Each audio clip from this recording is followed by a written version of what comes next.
She was being handcuffed in front of the entire emergency room, badge ripped off, scrubs still stained with a patient's blood. While hospital administration stood behind the officers with folded arms and satisfied expressions. Ethan Carter didn't shout, didn't beg, didn't even look at the people he'd worked beside for 3 years. He just stood there, wrists locked in steel, while the PA system crackled overhead and the ER continued its chaos around him. Everyone assumed he was guilty. Everyone assumed he was ordinary. Nobody in that building, not one person, had any idea what that quiet, soft-spoken nurse had once been trained to do in the dark, in hostile territory, with nothing but his hands and the will not to lose another life. If this story already has you hooked, stay with me until the very end. Hit that subscribe button, drop a like, and tell me in the comments what city or country you're watching from. I want to see exactly how far this story travels. The night shift at Cascade Regional Medical Center had a particular kind of stillness to it. Not peace, never peace, but the specific tension of a building holding its breath. It was 20 minutes past 11 when Ethan Carter finished charting his last patient, a 63-year-old man named Gerald, who'd come in with chest tightness and left with a referral and strict orders to stop eating diner food at midnight. Ethan had sat with him longer than necessary. Gerald had been alone. His son lived in Phoenix and hadn't picked up the phone. That was the part of the job that didn't appear in any performance review. Ethan worked the night shift in the emergency department of Cascade Regional, a mid-sized hospital on the eastern edge of Harlow, Vermont, a city that existed in that specific American in-between, too large to be a small town, too overlooked to be anything else. The ER handled its share of genuine emergencies, and a lot that weren't, people with nowhere else to go, people in pain that didn't qualify as dramatic enough for anyone to care about. Ethan cared about them anyway. He was 39, lean in the way that suggested he'd spent years doing something more physical than walking hospital corridors. His hands were steady in a way that unsettled people who noticed, too controlled, too deliberate, like a man who had trained himself out of flinching. His coworkers liked him, but didn't know him. He was friendly in the specific way of someone who keeps exactly as much distance as they want while giving you the impression of closeness. His supervisor, Renata Okafor, had once described him in a review as exceptional under pressure, occasionally difficult to read. She meant it as a mild criticism. Ethan had considered it a reasonable summary. He was logging off the charting system when Dr. Marcus Pruitt appeared at the nurse's station. Pruitt was the kind of man who wore his MD-like armor. Late 40s, silver at his temples, the permanent expression of someone waiting for an apology. He was the department's medical director and had opinions about nurses that he only barely concealed in professional settings. Carter. He set a folder down on the counter without looking up. Supply audit came back flagged. You want to explain something? Ethan turned from the monitor. What's flagged? Controlled substance discrepancy. Your access code pulled oxycodone dispensing records for the last 6 weeks. 4 separate incidents where the count doesn't line up. Pruitt finally looked at him. Administration has been notified. That's not possible, Ethan said. I document every dispense. You can pull the patient logs. We did. Pruitt's tone didn't shift. The patient logs and the pharmacy inventory don't match. Then something's wrong with the inventory system, or someone else used my code. Or, Pruitt said, you took them. The words sat between them. Ethan didn't raise his voice. He didn't lean forward. He just looked at Pruitt for a moment the way someone looks at a calculation that doesn't add up yet. I want to talk to compliance, Ethan said. That's being arranged. Pruitt picked the folder back up. In the meantime, you're off the floor. Renata appeared from the hallway behind the station. She was looking at her phone, not at him, and that told him everything he needed to know about where this was already going. He didn't sleep much that night. The next morning came gray and damp, fog sitting low over Harlow's industrial waterfront, and Ethan was back at Cascade Regional before 8 because he'd been told to report to the compliance office at 9, and he wasn't the kind of man who was late to things. He sat in a plastic chair in the administrative wing and watched people walk past who normally said good morning. 2 of them changed direction when they saw him. The compliance meeting lasted 40 minutes. A woman named Sandra Feld ran it, compliance coordinator, mid-50s, reading glasses on a beaded chain. along with a man from Hospital Legal whose name Ethan didn't catch because he introduced himself while already looking at his laptop.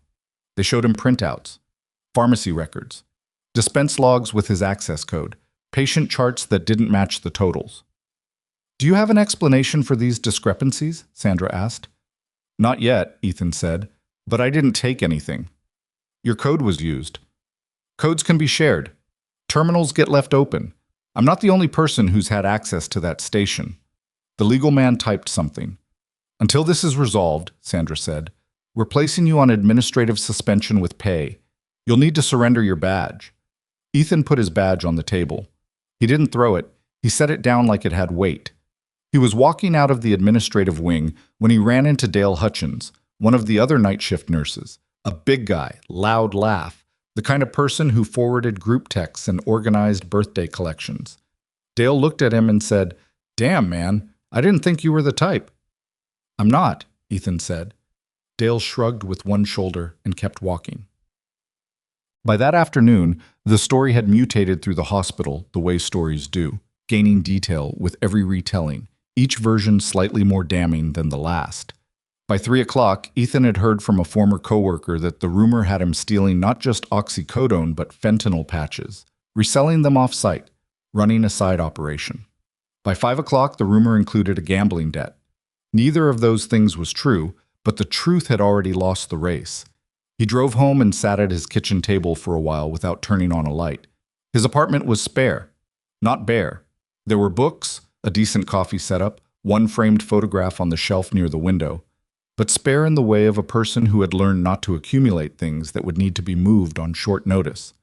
The photograph was old, groups of men in desert gear squinting against sunlight.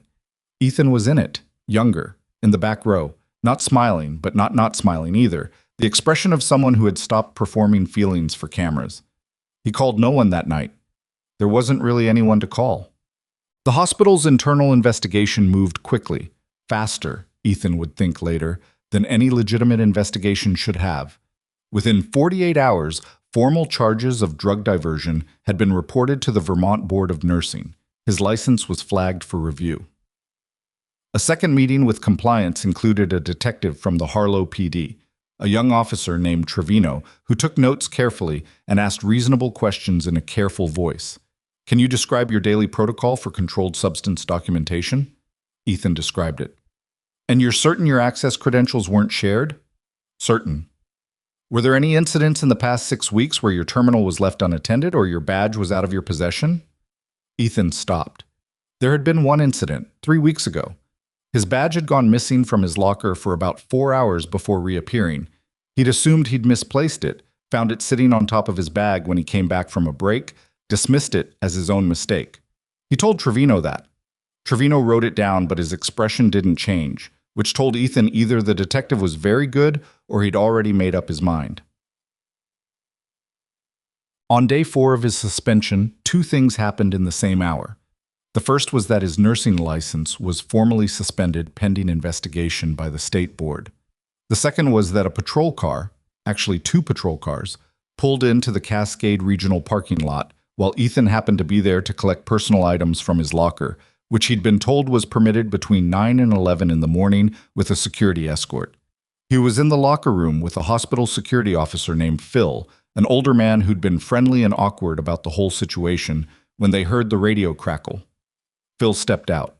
Ethan finished emptying his locker, a jacket, 2 protein bars, a phone charger, and a small canvas bag he'd used since his 20s. Inside the canvas bag, under the phone charger and a crumpled running schedule, was a military identification card. He'd forgotten it was in there. Phil came back in. Behind him were 2 uniformed officers from Harlow PD, and behind them, Renata Okafor and Dr. Pruitt, and a man Ethan didn't recognize in hospital administration attire. Blue blazer, rectangular glasses, the particular rigidity of someone performing authority. The man in the blue blazer was Leonard Mays. Ethan had seen his name on memos, but never his face. Chief Operating Officer, Cascade Regional. The man who'd signed off on the compliance investigation, apparently. "Mr. Carter," one of the officers said. Her name tag read DeLuca. "We need you to come with us." "Am I under arrest?" "We'd like you to come voluntarily for questioning at the station." Ethan looked at Pruitt. Pruitt was looking at the middle distance, not at him. Renata was looking at her shoes. All right, Ethan said. He put the canvas bag under his arm. Officer DeLuca reached for it. I'll need to take that. It's personal property. I understand, but we may need to examine the contents. He handed it over. DeLuca unzipped it without looking at him. She pulled out the items one by one, and when her fingers closed on the military ID card, she stopped moving. She looked at it for a moment. Then she looked at her partner, a younger officer, Reyes, who craned his neck to see. Neither of them said anything. But Ethan watched the shift happen in DeLuca's face. Not recognition, exactly, more like recalibration. Like she'd been running a calculation and the numbers had just changed. Ethan Carter, she said, reading the card. That's me. This is a Department of Defense ID. It is. She looked at him. He held her gaze and didn't elaborate. He'd learned a long time ago that the silence after a statement could be useful. Behind him, Leonard Mays said, That's not relevant to this situation. DeLuca glanced at Mays and then back at Ethan, and something in her expression made clear she was forming her own opinion about what was or wasn't relevant. She bagged the card as evidence. The Harlow PD station was beige in the specific way of institutional buildings, paint chosen for its inoffensiveness, scuffed at shoulder height, where generations of people had leaned. Ethan sat in an interview room for 20 minutes before DeLuca came in. She was alone. She put a coffee down in front of him without asking if he wanted it and sat across the table. She had a file and an open laptop. You mind if I ask you something off the record? She said. You can ask? How long did you serve? 11 years? She absorbed that. Navy? He nodded. She looked at the file. The hospital's case is built on pharmacy logs and your access credentials. No physical evidence of actual product. No missing pills accounted for anywhere. No controlled substance found on your person or in your home. She paused. You're aware that's the standard we'd use to recommend charges to the DA? I'm aware. The discrepancies go back 6 weeks. Consistent amounts, consistent timing. Whoever set this up was patient. Ethan said nothing. The badge incident you mentioned to Detective Trevino, you said it was missing for 4 hours. Approximately. That's long enough to be used at a dispense station during a busy shift when nobody would flag the user. Yes, Ethan said. It is. DeLuca tapped her pen against the table, 3 times, a habit probably she didn't notice. I'm not saying I believe the hospital. I'm saying I need more than your word to push back on their documentation. Right now you've got a compliance report, a state board flag, and a very organized paper trail that points at you. I know. What I don't have is a motive for who else would do it and why. Ethan looked at the table. He'd been thinking about that since the first meeting with Sandra Feld, who had access to his locker, who knew his shift schedule well enough to time the badge disappearance, who had the hospital access and the motivation to frame a specific nurse rather than just fudge numbers generically. Leonard Mays, he said. DeLuca didn't write it down. She just looked at him. The COO, Ethan said. He was in the locker room this morning when you came. He didn't need to be there. That's not a COO-level function. People observe things. He was watching to see what I had in my bag. DeLuca was quiet for a moment. That's a serious allegation. I know. What would be the motive? I don't know yet. He met her eyes. But someone spent 6 weeks building a case against me. That's not random. That's a specific target. She closed her laptop. I'm going to be honest with you. Right now I can't hold you and I'm not going to recommend charging you. But the state board flag is out of my hands, and the hospital's got legal standing to keep your suspension in place. I understand. Do you have somewhere to be? Someone watching out for you? It was a genuine question, the kind cops ask when they're worried about something they can't act on yet. I'll be fine, Ethan said. He walked out of the station at 2 in the afternoon into thin November sunlight that gave no warmth whatsoever. He stood on the sidewalk and let the cold move through him and thought about Leonard Mays. The man had been at Cascade Regional for 8 months. Ethan had pulled that detail from memory. The COO position had been vacant, filled by an interim for a while, and then Mays had arrived in March with a reputation for operational efficiency and a LinkedIn profile that was heavy on corporate healthcare restructuring. He'd cut 2 supply vendors in his first month. He'd renegotiated the pharmacy contract. The pharmacy contract. Ethan stood there with the cold settling on his shoulders and let the thought develop the way he'd learned to let intelligence develop, not forcing it, just following it to where it wanted to go. Controlled substance inventory. A smuggling operation needed either a supplier or a distribution point. A hospital pharmacy, under new contract terms with a new vendor, renegotiated by a new COO. That was not a small thing. That was infrastructure. Someone had been diverting narcotics through Cascade Regional's pharmacy for months, probably, and when the internal numbers started looking shaky, they needed a fall guy with a documented access trail. Him. He pulled out his phone and called Officer DeLuca. She picked up on the second ring. The pharmacy contract, he said. The vendor Mays brought in 8 months ago, March. Pull the dispense records against the new contract terms and compare them to what was actually billed. A pause. That would require a warrant. Then get one. Mr. Carter, the discrepancies in my records are consistent with someone skimming from inventory and covering it by flagging individual nurses. I'm not the only one. I can't be. Pull the full staff access history for the past 8 months and look for anyone else who got flagged or disciplined around controlled substances. The pattern's there. Another pause. Longer this time. I'll make some calls, DeLuca said. I was back at his apartment by 3, sitting with his coffee going cold, when his phone buzzed with the notification from the Cascade Regional Internal System. Still had access through the staff app. Apparently no one had revoked it yet. It was an incident alert. ER, urgent flag. Multi-vehicle collision, incoming trauma cases, 4 patients minimum, staff resources stretched. The night supervisor had sent a hospital-wide request for available nursing staff to report voluntarily. Ethan stared at the notification. He was suspended.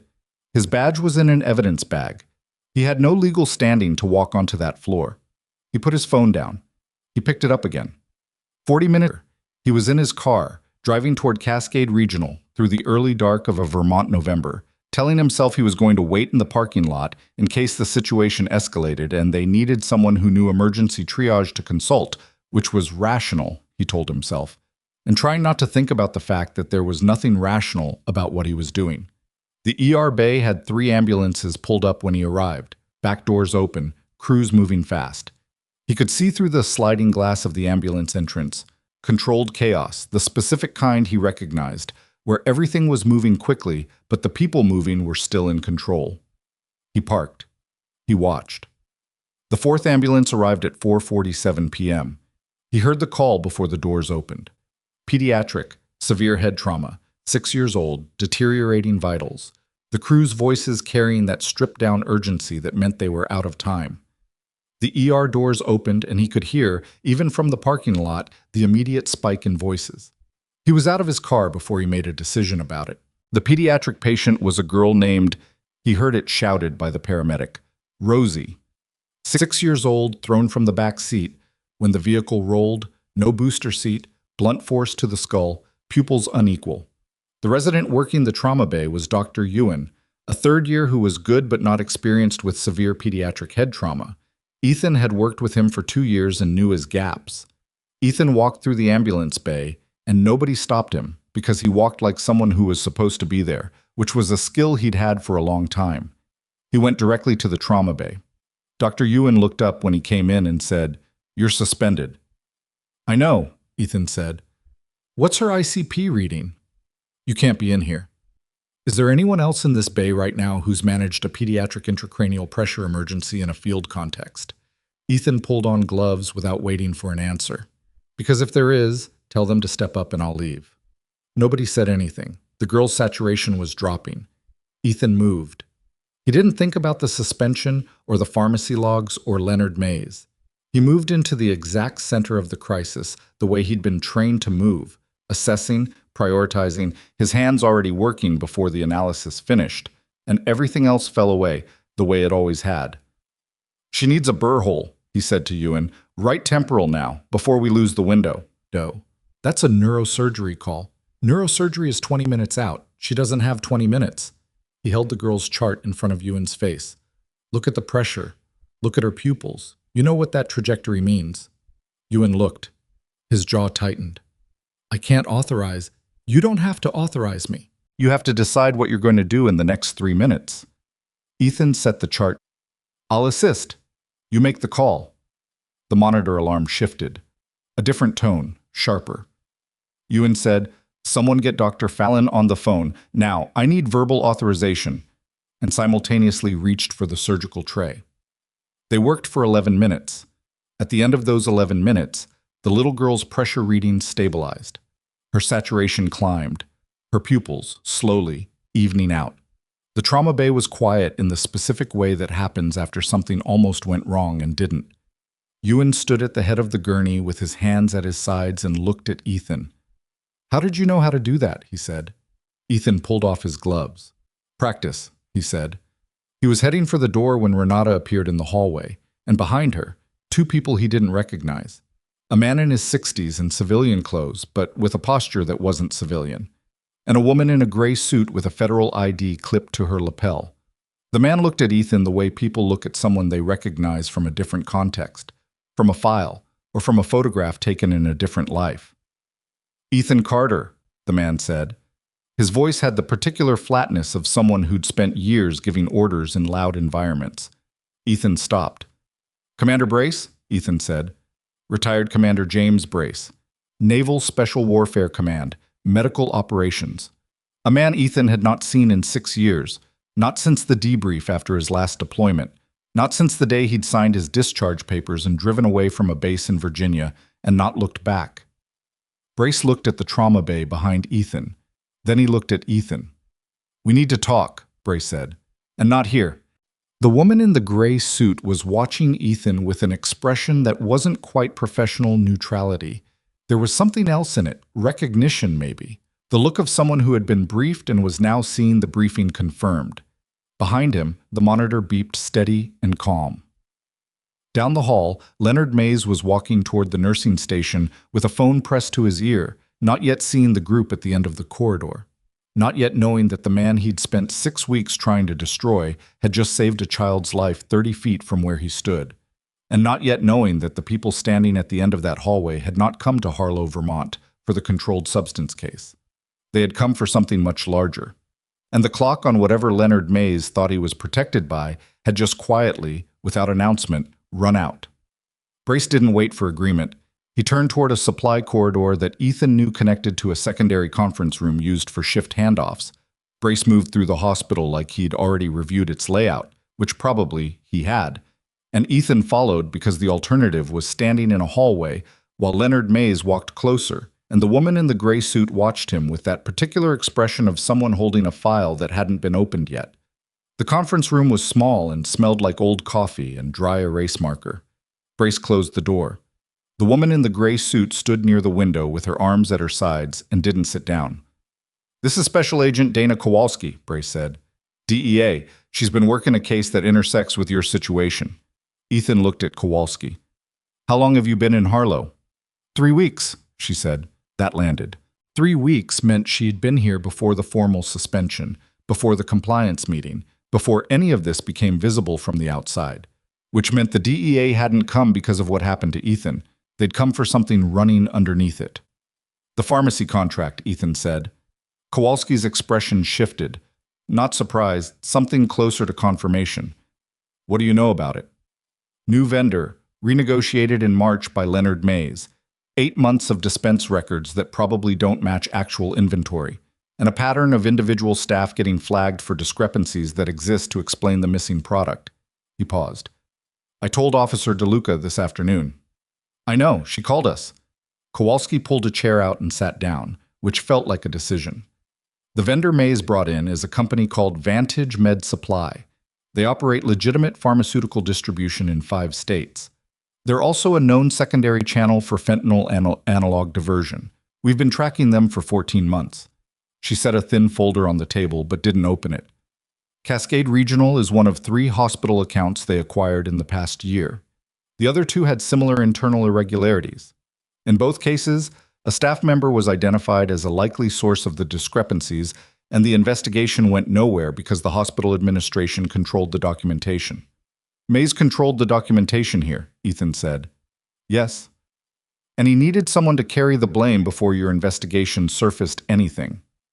That's our working theory. She looked at him steadily. You weren't chosen randomly. Your access logs showed the highest volume of controlled substance interactions on the night shift. That makes you the most logical target for a constructed paper trail. Brace had been standing near the door through all of this, his arms crossed, his face doing nothing. Now he said, Ethan, I need to ask you something directly. Go ahead. When DeLuca ran your name through the system this afternoon, it flagged a secondary file. Restricted. It came to my office inside 20 minutes. He paused. That file is why I'm here. Ethan knew what file he meant. There was exactly one file on him that would flag to Naval Special Warfare Command upon a law enforcement query, a file that contained operational records, mission classifications, medical certifications that didn't exist in the standard DoD catalog, and a commendation that had never been made public because the mission it related to had never been officially acknowledged. He'd spent 5 years as a Navy SEAL combat medic, then 3 more on a specialized joint task force running trauma support for high-value extraction operations. He'd worked on a 2-man team in conditions that civilian emergency medicine didn't have language for. He'd kept people alive in places where keeping people alive was supposed to be impossible. He'd done it quietly, completely. And when he left the Navy, he'd rebuilt a quiet life built on the same principles. Show up, do the work. Don't explain yourself to people who haven't earned the explanation. I'm not a problem for your investigation, Ethan said to Brace. I know you're not. Brace met his eyes. But your situation is about to become very public, and when it does, your background is going to surface. I wanted you to hear that from me first. Public, Kowalski answered. We're executing a warrant on Cascade Regional's financial records in the morning. Pharmacy inventory, vendor contracts, COO-level financial communications. Once we move on the warrant, Mays will know the investigation is active. She folded her hands on the table. We need the next 18 hours to be quiet. I'm not going to do anything to disrupt your timeline, Ethan said. I know, she said. But there's something I need from you tonight. She opened the folder. Inside was a printed communications chain. Internal Cascade Regional emails, flagged sections highlighted in yellow. Ethan scanned them. They were between Mays and the pharmacy director, a man named Stuart Pellerin, spanning the past 3 months. The language was careful, operational speak for supply management, but the patterns were clear to anyone who knew what they were looking at. Deliberate inventory inflation in ordering, systematic underreporting of dispense totals, and 4 separate references to the nurse situation in the past 6 weeks that corresponded exactly to the timeline of the false documentation against Ethan. The nurse situation, Ethan read aloud. We obtained these through a separate channel, Kowalski said. They're not yet part of the warrant package. Before we move in the morning, I need a formal statement from you about the badge incident, the timeline of the discrepancies relative to your shift schedule, and any direct interactions you had with Pellerin or Mays in the 6 weeks prior to your suspension. I can do that. Tonight. All right. Brace said, there's one more thing. He said it the way someone says something they've been waiting to say, not dramatically, just with the weight of it. The child you just treated. The attending on record is Ewan. Your name won't appear in the official documentation of that procedure. Ethan looked at him. The hospital's legal exposure from a suspended staff member performing a surgical assist is significant, Brace continued. Ewan made the call. You assisted. For tonight, that's how it's written. Is Rosie stable? She is. Then I don't care how it's written. Brace almost said something. Didn't. Kowalski gathered the folder. There's a DEA field office temporary setup at the Marriott on Claremont Street. Can you be there by 8? Yes. She stood up. She was almost at the door when she stopped and turned back, and for a moment the professional composure shifted into something closer to a direct human look. The 2 other hospitals where this happened, she said. The staff members who were blamed. One of them lost her license permanently. The other one is still in litigation 3 years later. She held his gaze. I want you to know we don't treat this as a collateral matter. Ethan nodded once. She left. Brace started to follow, then paused with his hand on the doorframe. The kid you pulled through tonight, he said, without turning around. That technique, the decompression window you identified. Yeah. I saw you do that once, Afghanistan, 2014. He was quiet for a second. Different kid, different outcome. Ethan said nothing. You didn't cause that outcome, Brace said. I know you know that, but I also know you still think about it. He left before Ethan could answer. Ethan stood in the small conference room for a moment by himself, the dry erase smell still in the air, the single fluorescent tube humming slightly out of pitch. He breathed in and out and put Afghanistan back in the part of his mind where it lived and went out into the hospital corridor. Leonard Mays was gone from the hallway. The nursing station was busy. Someone had wheeled a new patient in from admissions, and two of the night nurses were arguing about a chart discrepancy in the voices of people who'd been at it since 6 a.m. Ethan walked through the ER and out the ambulance bay entrance, and nobody stopped him, and nobody looked at him, and he got in his car and drove home. He wrote the statement at his kitchen table, longhand first, then typed. He was methodical about it, dates, times, specific interactions, the badge incident reconstructed in as much detail as he could verify against his own shift records, which he'd kept because he was the kind of person who kept records. He cross-referenced his shift schedule against the flagged pharmacy dispense timestamps and found what he expected. 2 of the 4 incidents occurred on nights when he was working but logged off the pharmacy system before the dispense time. 1 occurred on a night he'd been off entirely. The 4th was the only one that technically could have been him, but the patient associated with the dispense order was a patient whose chart he'd handed off to a colleague. He noted all of it. He noted the dates of Pellerin's contract renegotiation meetings relative to the start of the discrepancy window.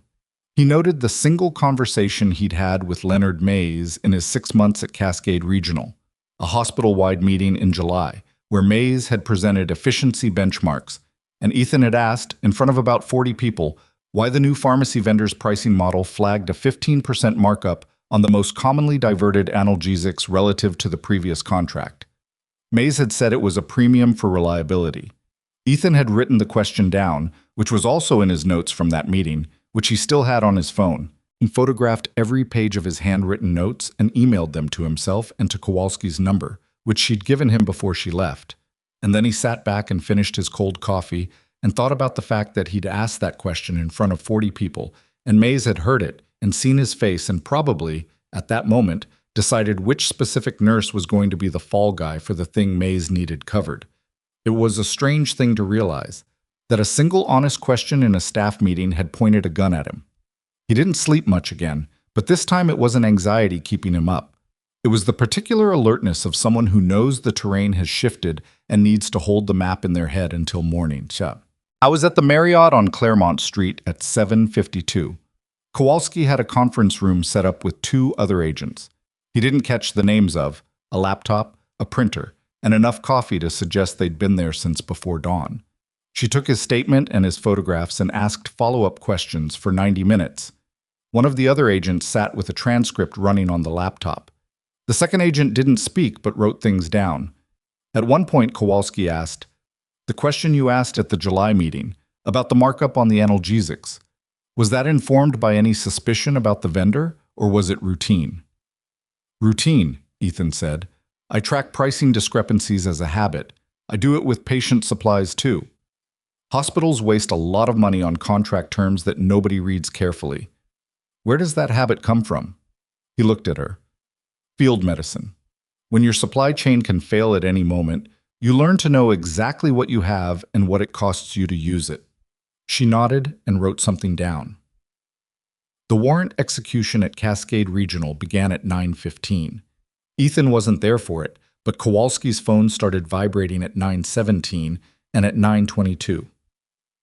She excused herself and stepped out, and when she came back, her expression had the particular quality of someone who had found what they were looking for but wasn't going to celebrate until everything was processed and documented and locked down.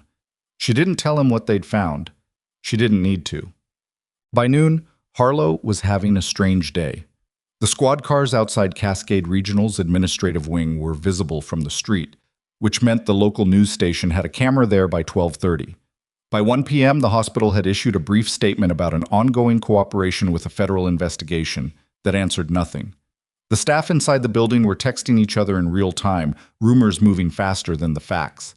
Ethan knew all of this because Dale Hutchins, the man who'd shrugged and walked away from him 2 days ago, sent him a text at 12:47 that read, "Bro, what is happening?" He didn't reply. At 1:30, Officer DeLuca called.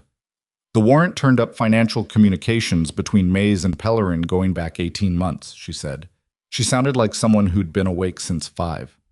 There's also a secondary account, Shell Company registered in Delaware, that received payments from Vantage Med Supply and routed money to both of them. The amounts correlate to the inventory shortfalls almost exactly. And my case, Ethan said, the state board has been notified of the federal investigation. Your license review is being formally paused. A pause. That's not a reinstatement, it's a pause. But Kowalski's office contacted the board directly this morning. Okay. And the DA's office has declined to pursue charges based on the current evidence. Another pause, this one shorter.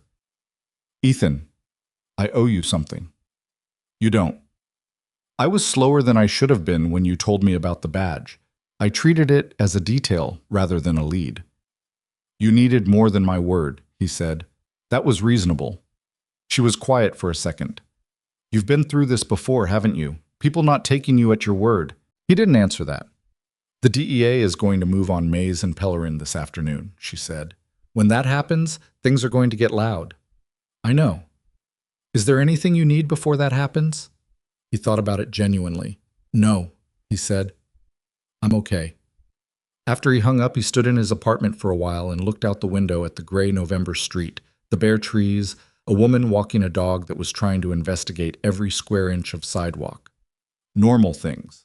The kind of things that continued their normal operation while everything else detonated. Leonard Mays was arrested at 3:44 in the afternoon in the parking garage of Cascade Regional, apparently on his way to his car with a laptop bag that the agent subsequently took into evidence. Stuart Pellerin was taken in at the hospital pharmacy at approximately the same time. There were 3 other individuals detained for questioning, 2 members of the supply chain team who'd handled the Vantage Med Supply deliveries, and a financial administrator who'd processed the payments. Ethan heard about this from Brace, who called him at 4 p.m. and stated the facts in the flat operational cadence he'd apparently never lost. Mays has retained an attorney and isn't talking, Brace said. Pellerin is talking. A lot. How much does Pellerin know? Enough to corroborate the setup against you specifically.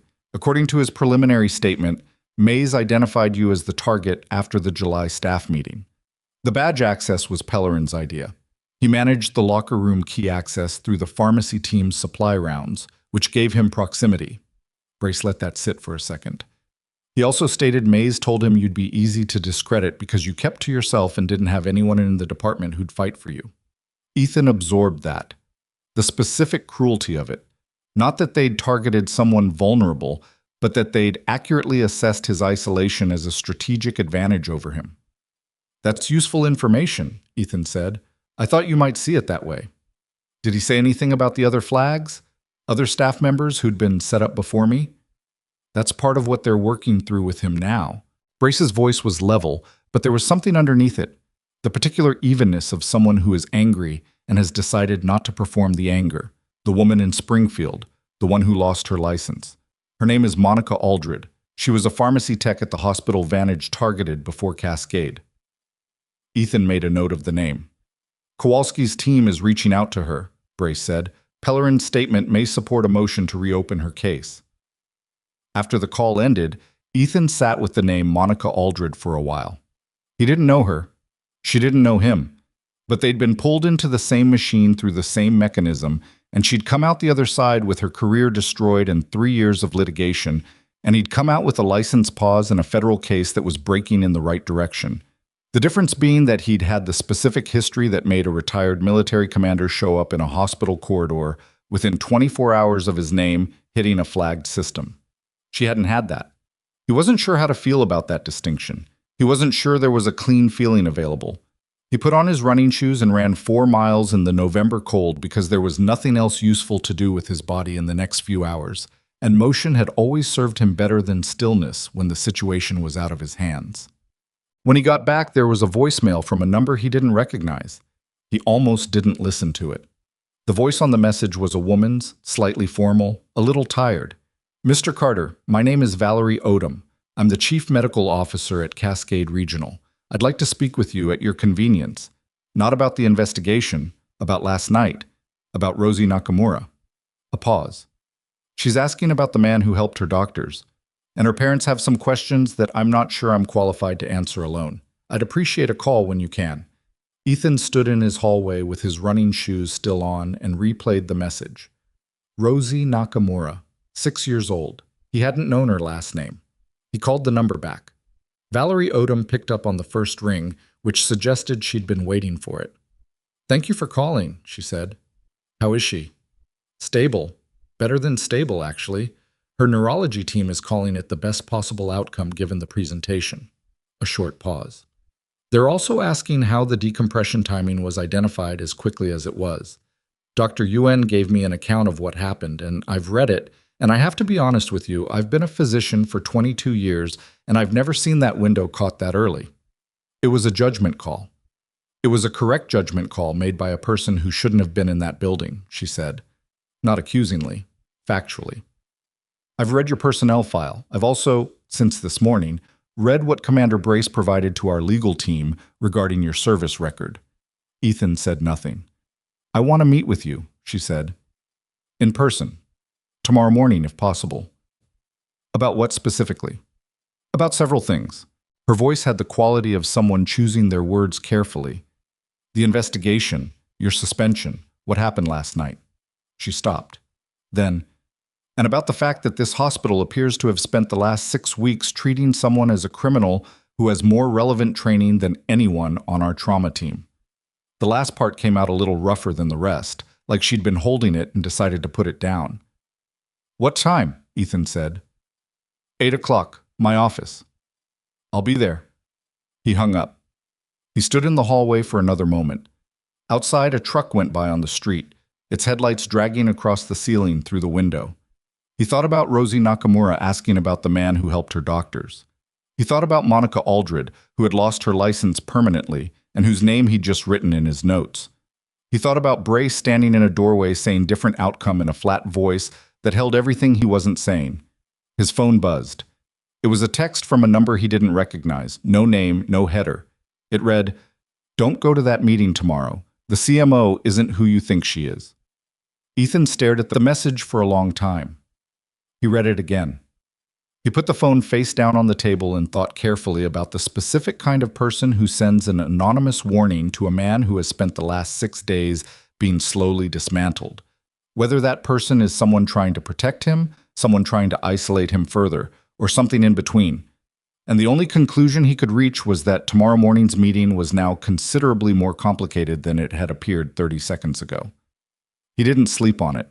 That wasn't a figure of speech. He literally did not sleep, because the kind of person who sends an anonymous warning at 10:15 at night to a man already in the middle of a federal investigation is either very scared or very calculated, and both of those options required him to be awake and thinking rather than assuming the morning would sort it out.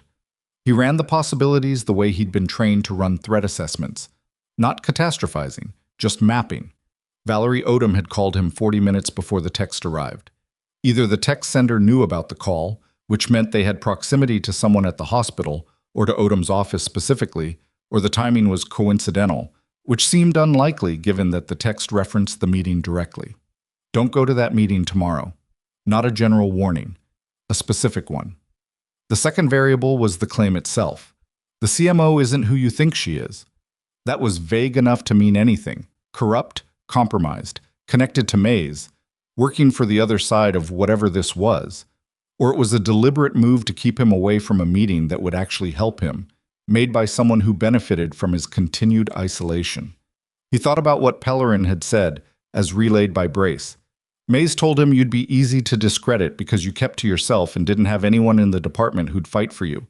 His isolation had been a weapon used against him once already.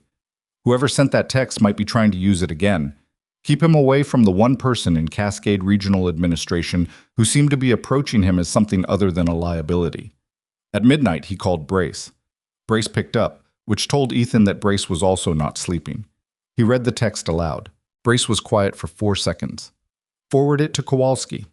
Already did. Do you recognize the number? No, it's probably a burner or a VoIP. What's your read? Disruption, Ethan said. Someone who knows the Odom meeting is happening and doesn't want it to. Maze is in custody. Maze has a lawyer and a phone and presumably relationships with people who aren't in custody. Another silence. Go to the meeting, Brace said, but go informed. I'll have someone make a few calls tonight about Odom's background. If there's anything there, you'll know before 8. Ethan said okay and put the phone down. He sat up until 3 a.m. reading everything publicly available about Valerie Odom, her CV, her published work in hospital administration journals, her previous positions. She'd been CMO at Cascade Regional for 2 years, prior to that a department chief at a teaching hospital in New Hampshire, prior to that clinical medicine for 12 years. Her public record was clean in the specific way of someone who had built a career carefully and without shortcuts. There was one thing that snagged his attention, not because it was suspicious, but because it was notable. Her previous hospital, Brentwood Medical in Concord, had undergone a significant administrative restructuring 18 months ago that had resulted in the departure of 3 senior executives. The reporting on it was thin, mostly local news, but the restructuring had followed an internal audit. He filed that away.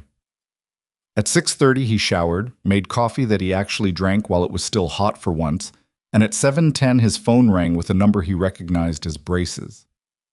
Odom is clean, Brace said without preamble. Brentwood Medical, the restructuring you'll have found if you looked. She's the one who initiated the internal audit. She found financial irregularities in vendor contracts, reported them to the board, and 3 executives were removed. She was offered the CMO position at Cascade Regional partly because of that. Ethan set his coffee down. She's done this before. In a smaller context, yes. Then someone in Maze's network knows that and wants her away from me. That's my read, Brace said. Watch yourself in there. But go. Cascade Regional at 8 in the morning had the particular energy of an institution processing shock. People moved with the slightly stunned quality of staff who'd come in to find federal agents in their administrative wing the previous afternoon and were now trying to work out what their hospital actually was. 2 people Ethan passed in the main corridor looked at him and then looked away, and it was a different kind of looking away than it had been 4 days ago. Not contempt, more like uncertainty, like they'd built a mental model of him, and the model had turned out to be wrong, and they hadn't finished building the new one. He took the elevator to the 4th floor. Valerie Odom's office had a window that looked out over the hospital's rear parking structure and beyond it, a slice of the Harlow River. She was standing at it when her assistant showed Ethan in, and she turned with the directness of someone who had decided before he arrived how this conversation was going to go. She was in her early 50s, dark hair with gray at the temples, the kind of posture that came from years of being the only woman in administrative rooms and deciding early on that she would not make herself smaller to compensate. She looked at him with the particular attention of a physician who still thinks like a physician even after years of administration, assessing, not performing assessment. "Thank you for coming," she said. She gestured to a chair. "Coffee?" "I'm fine." She sat across from him, not behind her desk, beside it, in a chair angled toward his. That was a choice. "I want to start with an apology," she said. "You weren't involved in the investigation." "No, but I'm the CMO of this hospital, and the investigation of a staff member for drug diversion happened under my oversight, and I didn't catch it. I should have." She said it without performing self-flagellation, just stating a fact she'd already processed. The compliance process was run through Maze's office, which I should have questioned, because controlled substance investigations have a clinical component, and I should have been involved at the outset. "Maze kept you out of it deliberately," Ethan said. "Probably. It doesn't change my responsibility." She folded her hands. "I've reviewed your personnel record, including your evaluations. You were rated exceptional in every category your supervisors had jurisdiction over. Renata Okafor's notes on you are some of the most positive I've seen for a night shift nurse at this facility." She paused. "I'm telling you this because I want you to know that what happened to you was not a reflection of your actual record here." "I know what my record is," Ethan said. "I know you do." She looked at him. "Commander Brace sent me a summary of your service record yesterday afternoon. I asked for it. I want to be clear that I asked for it, not because I think your military background changes how this should have been handled, but because I wanted to understand the full scope of what this hospital did when it allowed a decorated combat medic who retrained as an emergency nurse to be publicly accused of theft in front of his colleagues." Ethan said nothing. He was watching her face for the thing the text message had warned him about, and he wasn't finding it. "What do you need from me?" she said. Specifically, not what the DEA needs, not what Commander Brace needs. What do you need? He thought about it. My license reviewed and cleared on a timeline that doesn't take 3 years. I'm personally contacting the Board of Nursing today to provide a formal institutional statement supporting expedited review. I've already drafted it. And Pellerin's statement, the one where he identifies me as a deliberate target, I need that included in the board package. It will be. He studied her. Who knew about this meeting? She frowned slightly. My assistant, Commander Brace. I called your cell directly. Why? He pulled out his phone and showed her the text. She read it. Her expression moved through something. Not surprise, closer to recognition, like a pattern completing. That number, she said. Can I? She reached toward the phone and he handed it to her. She looked at the digits for a moment, then stood up and went to her desk and opened a drawer and pulled out a card. A business card, slightly bent at one corner. She held it next to his phone. The last 4 digits matched. Stuart Pellerin's personal cell, she said. He has my direct line. He would have known I called you. Ethan looked at the card. Pellerin is in federal custody. Phones aren't always surrendered immediately, and he has a wife who had full access to his devices. She set the card down on the desk, very precisely. He tried to scare you away from me because he knows that with my institutional support, your path to reinstatement moves significantly faster, and a faster reinstatement makes the case against him look worse. Ethan absorbed the logic of it. It was clean and it was petty at the same time. A man in federal custody burning a last chip to keep the person he'd helped destroy from getting back on his feet quickly. I'm going to forward this to Kowalski, Ethan said. Please do. I was in the parking lot, forwarding the screenshot and Odom's information to Kowalski when Dr. Ewan appeared from the employee entrance. Ewan stopped when he saw Ethan. They looked at each other for a moment across 30 feet of cold asphalt. Ewan walked over. How's Rosie? Ethan asked, before Ewan could say whatever he'd prepared. Neurology cleared her this morning. They're moving her to a step-down unit. Ewan put his hands in his coat pockets. He was in his early 30s, a good doctor in the careful and diligent way, and he had the specific expression of someone who had spent the night revising their understanding of a situation. I want to say something. Okay. In the trauma bay. I hesitated. And you didn't make me feel stupid about it. You gave me the information and let me make the call. He looked at the ground for a second. I've been in situations where the more experienced person in the room made you feel like an idiot for not knowing what they knew. You didn't do that. You made the right call, Ethan said. You made it possible to make the right call. Ewan looked at him.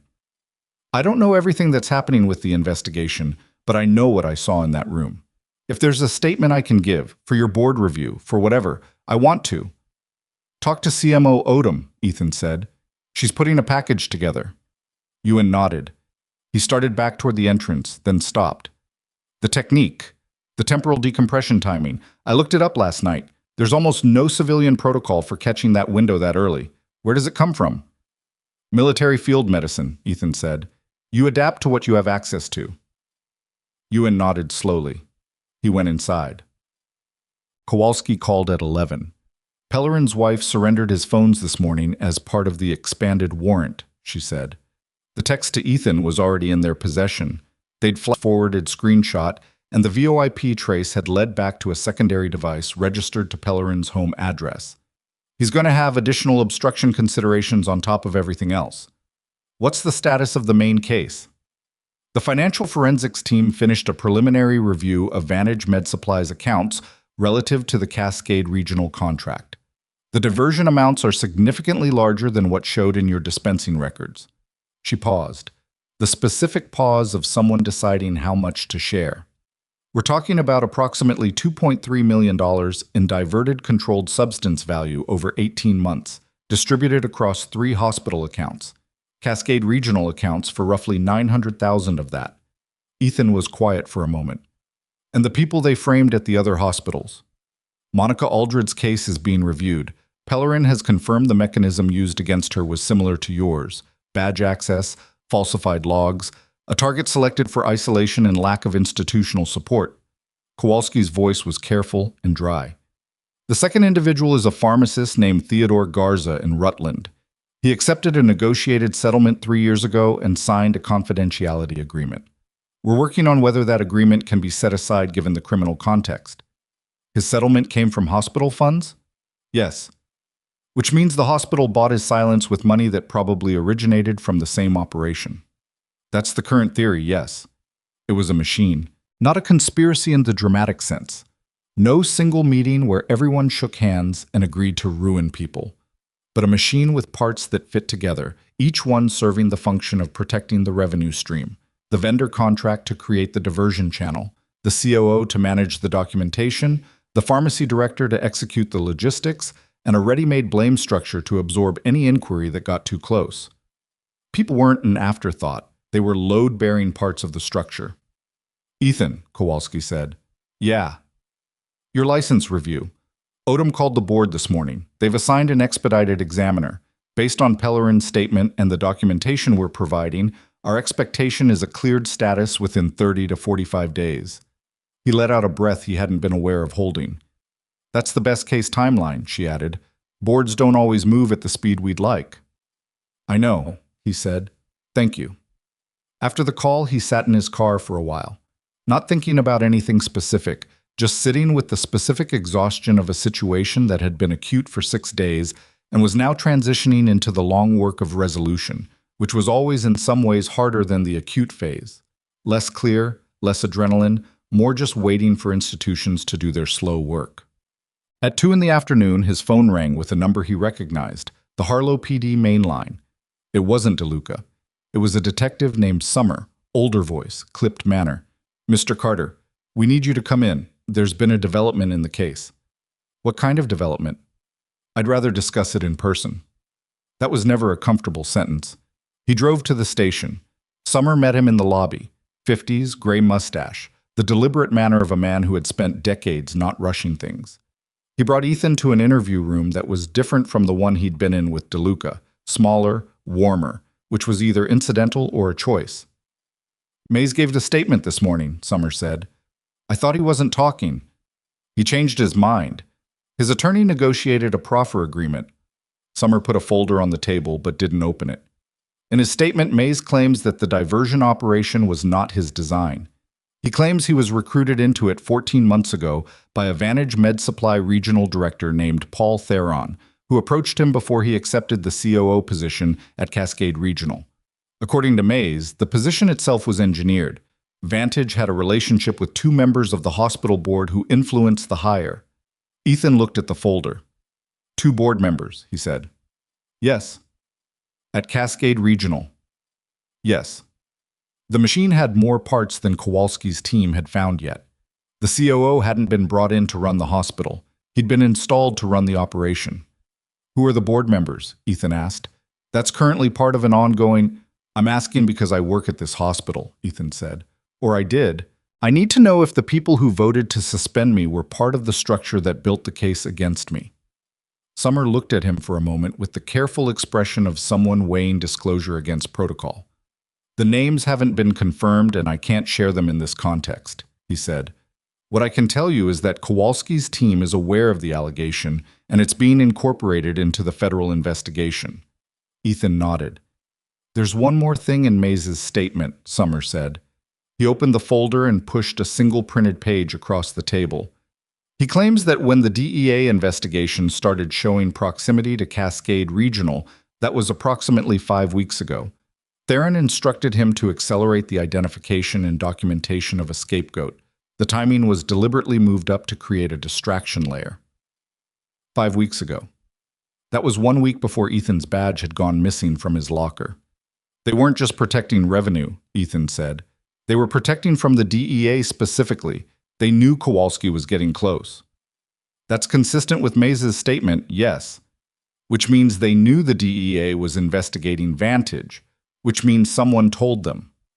Summer said nothing, but he looked at the folder in a way that suggested he'd had this exact thought already and it was not sitting comfortably. Ethan looked at the page. He read it twice. The operational timeline was there, laid out in the flat language of a proffer statement. Clinical, stripped, each line a fact that someone had decided it was now cheaper to give away than protect. He was a named element. The staff target was identified by Pellerin based on the subject's isolation profile and elevated controlled substance documentation volume. It was a line item. His isolation, his work habits, his specific position in the shift structure, all of it had been read and assessed and used. He pushed the page back. "What do you need from me?" he said. "Nothing today. I wanted you informed because DeLuca asked me to, and because you have a right to understand the scope of what you were put in the middle of." Summer's voice was even, but underneath it was something, not quite apology, but the particular weight of a person in a system that had failed someone and knows it. "You asked DeLuca when this started whether anybody had looked at the badge incident carefully enough. For what it's worth, I think that question was correct, and we were slow." "I know why you were slow," Ethan said. "The documentation was good.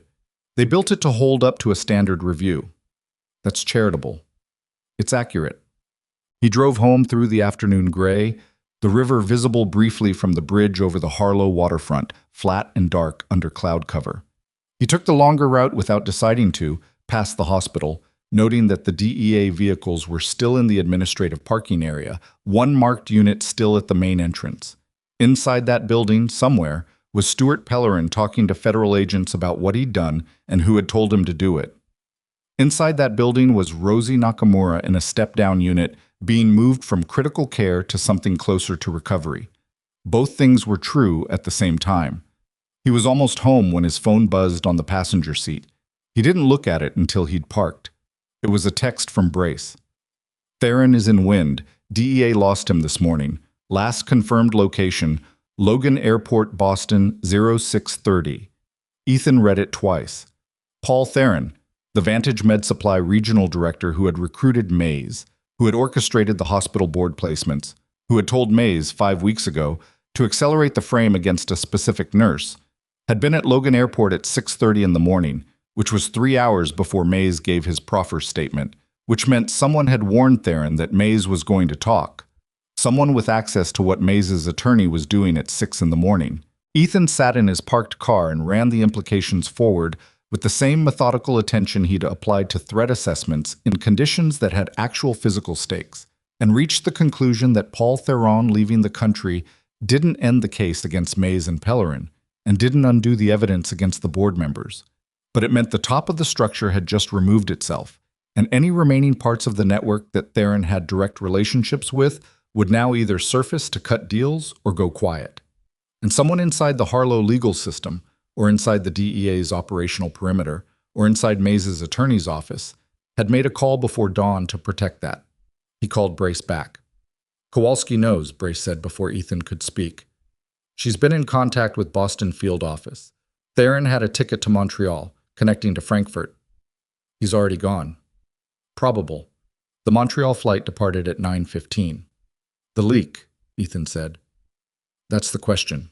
Brace's voice had the flatness of contained anger again, the tone Ethan had heard the previous night and was beginning to recognize as Brace's register for situations where someone had broken something that shouldn't have been breakable. "Kowalski's team is running it. The circle of people who knew about the proffer timeline last night was small." "How small?" "Small enough that it's going to be uncomfortable." Ethan leaned his head back against the headrest. Outside, a streetlight came on. It was barely 4:30, but the Vermont November was dark early, and the light pooled orange on the wet asphalt. "There's a possibility," he said slowly, "that Theron had his own exit timetable regardless of Mays. If he knew the DEA was running a financial forensics review, and he's the architect of the whole structure, he would have had a contingency built in," Brace finished. "Yeah, we're not treating it as either or. Could be a leak, could be Theron's own read on the timeline, could be both." "What does Kowalski need?" "Right now she needs the board member confirmation. That's the next piece. If the Cascade Regional board members are identified and their relationship with Vantage is documented, that creates enough of the domestic structure for charges, regardless of whether Theron is in hand." Ethan thought about the 2 board members who had voted on his suspension. He'd been in that room. No, he hadn't. He'd been in a supply corridor with a security escort while his badge sat in an evidence bag. But he'd received the formal suspension notice, and it bore the signatures of the compliance officer and the board chair's representative. The board chair's representative. He pulled the notice from his email archive on his phone. He'd kept it the way he kept everything. Methodical, documented, because you never knew which piece of paper became the thing you needed. The board chair's representative was a man named Donald Ferris, Associate Board Chair, Cascade Regional Health Systems. He forwarded the document to Kowalski with one line. Ferris, Associate Board Chair. On my suspension notice. Worth checking against Mays's board member allegation. Her reply came back in 4 minutes. Already on our list. Thank you. He sat with that for a moment. Then another message from Kowalski arrived, and this one was different in tone, shorter, more direct, the kind of message that someone sends when they're in motion and don't have time to be careful about phrasing. One more thing, Theron's travel history. He was in Harlow 3 weeks ago, checked into the Claremont Marriott, same hotel as our field office setup. Ethan stared at that. He was watching our operation before we moved, Kowalski continued, which means he had a source inside the hotel or the DEA or both. We're running it. But I wanted you to know, this is bigger than one hospital. He sat in his car for a long time after that. The machine had more parts than anyone had mapped yet.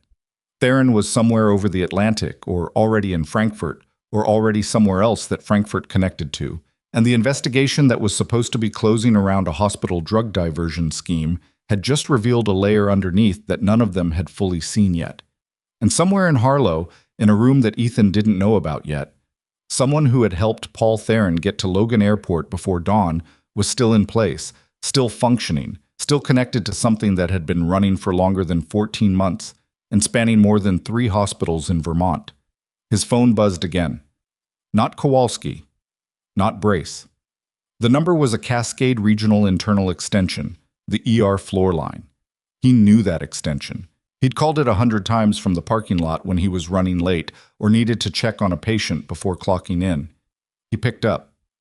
Carter? The voice was Renata Okafor's. She sounded different from any version of herself he'd heard in the past 6 days.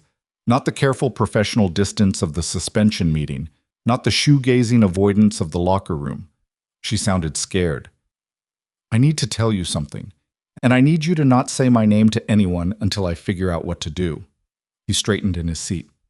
I'm listening. Before they arrested him, he was in my office. Yesterday morning, before the agents arrived. She stopped. Her breathing was audible. He asked me to sign an addendum to your performance file, retroactive, dating back 8 months. It would have created a documented pattern of performance concerns that didn't exist. Did you sign it? A pause that lasted 3 full seconds. No. Ethan let out a breath. But he told me that if I didn't, he had documentation that my own supply orders from last year could be made to look irregular. I have a family member who's a patient here who receives pain management, and the orders came through my care coordination because I was trying to help them access treatment faster. And Mays said, she stopped again. Her voice had gone tight and controlled in the way of someone who was absolutely not going to cry on the phone and was working very hard at it. He said he'd make sure I was the next one. Ethan watched the streetlight reflect in the water on the pavement outside his car. Renata, he said, listen to me. You need to call Agent Kowalski at the DEA tonight, not tomorrow, tonight. What Mays did to you is coercion, and it's a federal crime on top of everything else. And your care coordination orders for a family member are documented through your HR record, which means they're explainable, and you need to get that in front of her before this gets further along. I should have said something earlier. You were threatened. That's what he did. Call Kowalski. He gave her the number from memory. Tell her I said to call. She'll pick up. After Renata hung up, Ethan put his phone in his pocket and got out of the car in the November dark because he couldn't sit in an enclosed space anymore. He stood on the sidewalk outside his building and let the cold hit his face and thought about the number of people Leonard Mays had put his hands around. Ethan, Monica Aldred, Theodore Garza, Renata Okafor, and those were only the ones he knew about tonight. And the specific calculation Mays had made that all of these people were manageable, leverageable, containable, because none of them had anyone watching out for them at a level that mattered.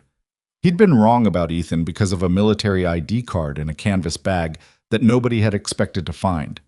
But he'd been right about how alone Ethan was, in the basic human sense, and that knowledge sat in Ethan's chest in a way he didn't have clean language for. He was still standing there when headlights swept the street from a car that slowed, stopped, and sat idling at the curb 20 feet from where he stood. He watched it. The window came down. The man in the driver's seat was someone Ethan had never seen before. Mid-50s, glasses, a face that suggested indoor work and careful habits. He looked at Ethan with the expression of someone who had made a decision that cost them something and had arrived to pay it. "You're Carter," the man said. "Yes. My name is Donald Ferris, the Associate Board Chair of Cascade Regional Health Systems, whose signature had been on Ethan's suspension notice, was sitting at the curb in a dark car at 5 p.m. telling Ethan his name, which meant either Donald Ferris had something to say that he'd decided could no longer wait, or this was something else entirely, and Ethan's hand moved very slightly toward his phone before he stopped it, because there was nothing to call yet and no threat he could name, just a man in a car, and the specific feeling of a situation arriving at a point where the next 30 seconds were going to matter considerably. Ethan didn't move toward the car. He stood where he was on the sidewalk and let the distance between them stay what it was. Because a man who arrives unannounced in the dark and announces his own name before you can ask is either trying to control the situation or trying to surrender it, and he needed another few seconds to determine which. Ferris didn't get out. He kept both hands visible on the steering wheel, which was either instinct or a deliberate signal, and looked at Ethan through the open window with the expression of someone who had rehearsed something and was now discovering that the rehearsal hadn't prepared him adequately. "I need to talk to you," Ferris said. "You could have called." "I didn't want this on a phone." He glanced at the rearview mirror, then back at Ethan. "Can you get in?" "No." A pause. Ferris nodded like that was fair. "Then I'll say it here." He reached into his coat and produced a manila envelope, held it out through the window. "This is everything I have. Financial records, board communications, 2 years of email correspondence between myself, Theron, and the other board member. My attorney made copies this morning. Another set went to my attorney's safe deposit box, and a third set was emailed to a journalist in Boston at 4 o'clock today." Ethan looked at the envelope but didn't take it yet. "You're getting ahead of Mays's proffer," Ethan said. "I'm getting ahead of Theron," Ferris said. "Mays I can survive legally. Theron, if he talks first from wherever he's going, he controls the narrative about my involvement. I need to control it first." "So this is self-preservation." Ferris looked at him. "Yes. I'm not going to pretend it's something else." He set the envelope on the window ledge. "But what's in there will also tell you exactly how your suspension was built and who authorized it at board level and why. And it will fill in pieces that Mays's proffer probably doesn't have because Mays only knew his portion. I knew the whole structure." Ethan took the envelope. "You voted to suspend me," Ethan said. "Yes." "Knowing I was framed." Ferris was quiet for 3 seconds. "I knew the documentation was constructed. I told myself it was a necessary complication, that the larger operation was worth a personnel action against one person." He said it without flinching, which was almost worse than flinching. "I have been telling myself that for 6 weeks, and it has not gotten easier. And when I heard about the child last night, and then heard about Theron this morning, He stopped. "I made the calculation wrong, that's what I can tell you. You should call Agent Kowalski. My attorney is calling her at 8 o'clock tomorrow morning. Call her tonight." Ferris looked at him. "Theron has been outside this country for 12 hours, Ethan said. "Whatever you think you're getting ahead of, the window is narrower than you think. If Theron has contacts in Frankfurt who can move him further, and if those contacts have any reason to accelerate that based on domestic developments, then tomorrow morning is too late for you to be the first one through the door." Ferris stared at him for a moment. Then he picked up his phone. "You have her number?" he said. Ethan gave it to him. He watched Ferris make the call from the curb, watched him sit up slightly when Kowalski answered, watched the careful voice give way to something less managed as the conversation moved forward. He didn't listen. He went inside and sat at his kitchen table with the envelope and opened it. It took him an hour and 20 minutes to read everything. When he was done, he sat with it for a while. Then he photographed every page and sent the full set to Kowalski, to Brace, and to DeLuca with a single line. Ferris delivered this in person tonight. He's calling Kowalski now. The envelope contained 3 things that Ethan hadn't known and Kowalski's team hadn't confirmed yet. The first was the identity of the second board member, a woman named Patricia Hale, who sat on the Cascade Regional Board and simultaneously held a consulting contract with a healthcare investment group that had a minority stake in Vantage Med Supply's parent company. The financial relationship was documented in emails between Hale and Theron going back 26 months, before Mays was hired, before the pharmacy contract was renegotiated, before any of this was visible. The second was that the Vantage operation at Cascade Regional had been generating revenue significantly beyond the controlled substance diversion. The pharmacy contract renegotiation had also included a medical supply component, equipment, consumables, devices, and the markup structures in that contract were generating an additional six-figure annual payment through a series of vendor rebates that were routed to the shell company and then back to Hale's consulting group and to Ferris personally through what appeared to be a legitimate consulting fee arrangement. This wasn't a drug diversion scheme. It was a drug diversion scheme sitting on top of a broader hospital procurement fraud that had been running for over 2 years. The third thing was a single email from Theron to Ferris, sent 4 weeks ago, that contained one line about Ethan. If the NNR situation isn't resolved cleanly before end of month, we expose this and let the whole thing burn. Make sure Pellerin understands the timeline. NNR. Night Nurse Risk. That was what they'd called him in their operational shorthand. The night nurse who had asked a question in a staff meeting about a markup on analgesics and thereby become a risk that needed resolving. He read that line 3 times. Then he closed the envelope and put it on the table and went to bed, because there was nothing more he could do with the information tonight, and his body had been running on stress and inadequate sleep for 6 days, and the specific discipline he'd learned in environments where rest was a tactical resource told him to use the hours available. He slept for 6 hours and woke up before his alarm. By 9 the next morning, 3 things had happened. Patricia Hale had been contacted by federal agents at her home in Harlow and had retained an attorney before 10 sentences were exchanged. The attorney had, by 9:15, signaled willingness to discuss cooperation, which Kowalski described to Ethan in a call as what we expected, in the tone of someone who had expected exactly that. The Harlow Courier, the city's main local paper, had published a story at 7 a.m. under the byline of a reporter named Shira Banks. The story was careful and specific.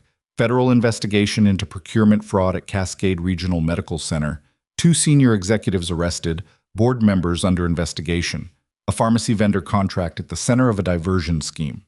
It named Mays and Pellerin. It named Vantage Med Supply. And it included one paragraph near the end that Ethan read twice. A nursing staff member, whose identity has been withheld at the request of federal investigators, was falsely accused of drug diversion as part of an apparent effort to distract from the broader scheme. Federal sources indicate the individual has been fully cleared of suspicion.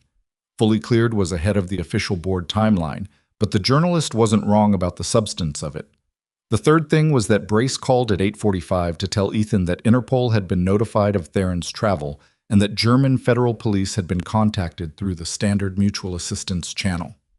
Frankfurt is a hub, not a destination, Brace said.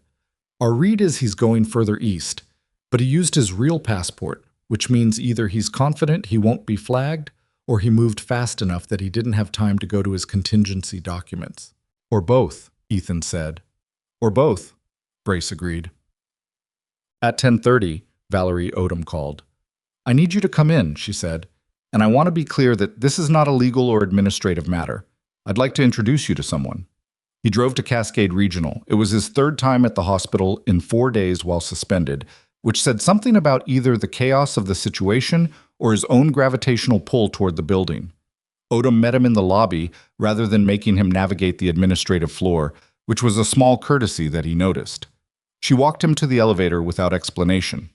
They went to the 3rd floor, pediatric step-down, not where Ethan would have been by any normal route, and down a corridor that smelled of the particular cleaning products pediatric units used, slightly less harsh than the ERs. She stopped outside room 312 and looked at him. You don't have to go in, she said, but they asked specifically. The parents asked. I told them only if you were comfortable. He thought about it for about 2 seconds. Okay, he said. Rosie Nakamura was small in the way 6-year-olds are small, which somehow was more surprising in a hospital bed than it would have been anywhere else. The bed scaled her down, made the bandaging on her head look larger than it was, the IV line more significant. But she was sitting up.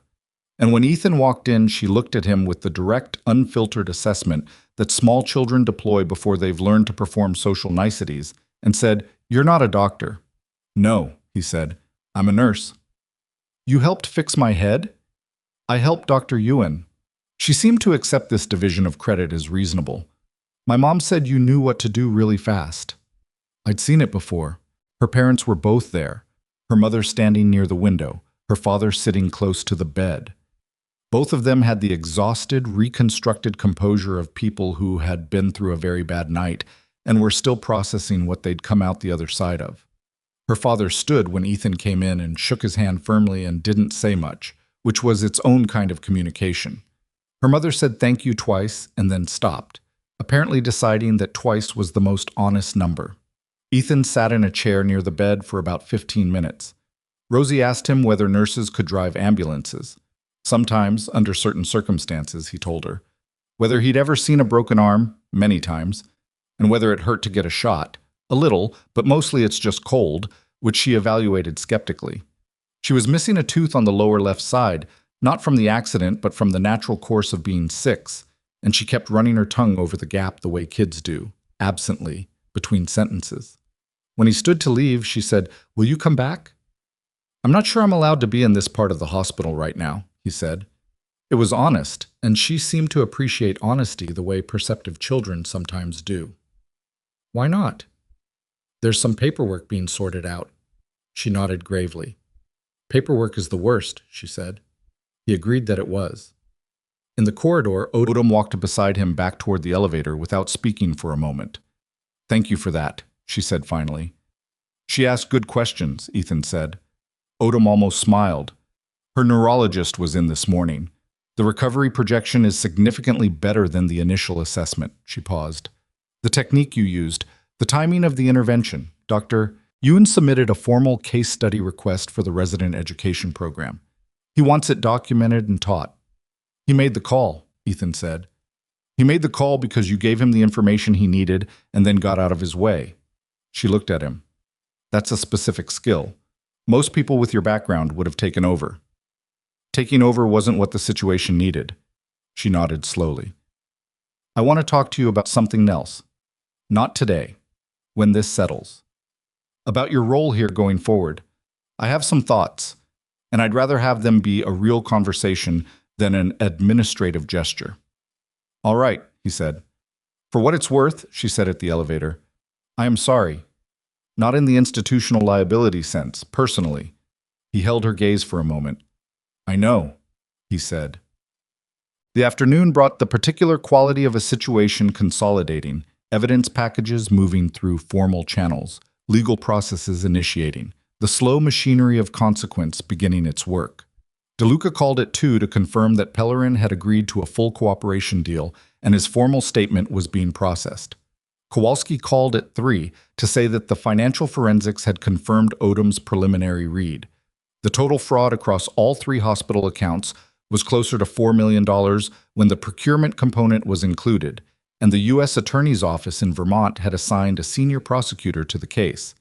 At 4, the Vermont Board of Nursing called Ethan directly, not his attorney, not through the hospital, directly, and a woman named Lorraine Vess, who identified herself as the expedited review examiner, told him that based on the documentation received, including Pellerin's statement, Kowalski's formal notice to the board, and Odom's institutional letter, his license review had been formally resolved in his favor. "Your license status is restored to active as of today," Lorraine Vess said. She had the voice of someone who had delivered both kinds of outcomes over a long career and knew how they landed differently. "A formal letter will follow by mail and to your email of record." "Thank you," he said. After he hung up, he stood in his kitchen for a moment, active. Not pending, not paused. Active. He'd had his license for 11 years, through nursing school, while still processing his discharge, through his first job in a Burlington ER, through 3 years at a hospital in Burlington before moving to Harlow, and he had never once, in those 11 years, expected to have that specific conversation. He put the phone down and made coffee and drank it. Looking out the window at the November street, a kid on a bicycle went by, inefficiently bundled against the cold, pedaling with the serious concentration of someone going somewhere important. He felt, for the first time in 6 days, something that wasn't quite relief, because relief implied the absence of tension, and the tension wasn't entirely gone, but something adjacent to it, a kind of settling. It lasted about 40 minutes. At 4:52, his phone rang with a number he didn't recognize. Not a burner-style number, a real phone, Vermont area code, the pattern of a landline. He answered. "Is this Ethan Carter?" Not a question. A flat identification, male voice, older. "Who's calling?" "My name is Gerald Whitmore. I'm on the board of trustees at Cascade Regional Health Systems. I'd like to speak with you about the situation." Ethan moved to his table and sat down. "I'm aware of one board chair and 2 board members under investigation. What's your position?" "I chair the board," Whitmore said. "I have for 11 years. I'm not under investigation, and I want to be direct with you about why I'm calling." His voice had the particular authority of someone who had run things for a long time and didn't need to perform it. "I've been in contact with legal counsel and with Agent Kowalski's office this afternoon. I understand the scope of what has been discovered, and I understand my own failure of oversight in not identifying these irregularities sooner. I'm not calling to manage a situation. I'm calling because I've read your file and I've read Pellerin's statement, and I've spoken to Dr. Yuen and Dr. Odom, and I wanted to hear your voice." Ethan said nothing and let the silence work. "You asked a question in a staff meeting 8 months ago that should have prompted someone at board level to look at the Vantage contract more carefully," Whitmore continued. "Nobody did. And then the people who needed your question to disappear made sure it did." A pause. "I'd like to meet with you this week, in person, about your position at this hospital, not through HR, directly." "Odom has already indicated she wants to discuss my position." "I know. This would be in addition to that. I have something specific to offer you, and I'd like to discuss it face to face." Another pause. "I've been on the board of this hospital for 11 years. I have never, in that time, called a staff nurse directly.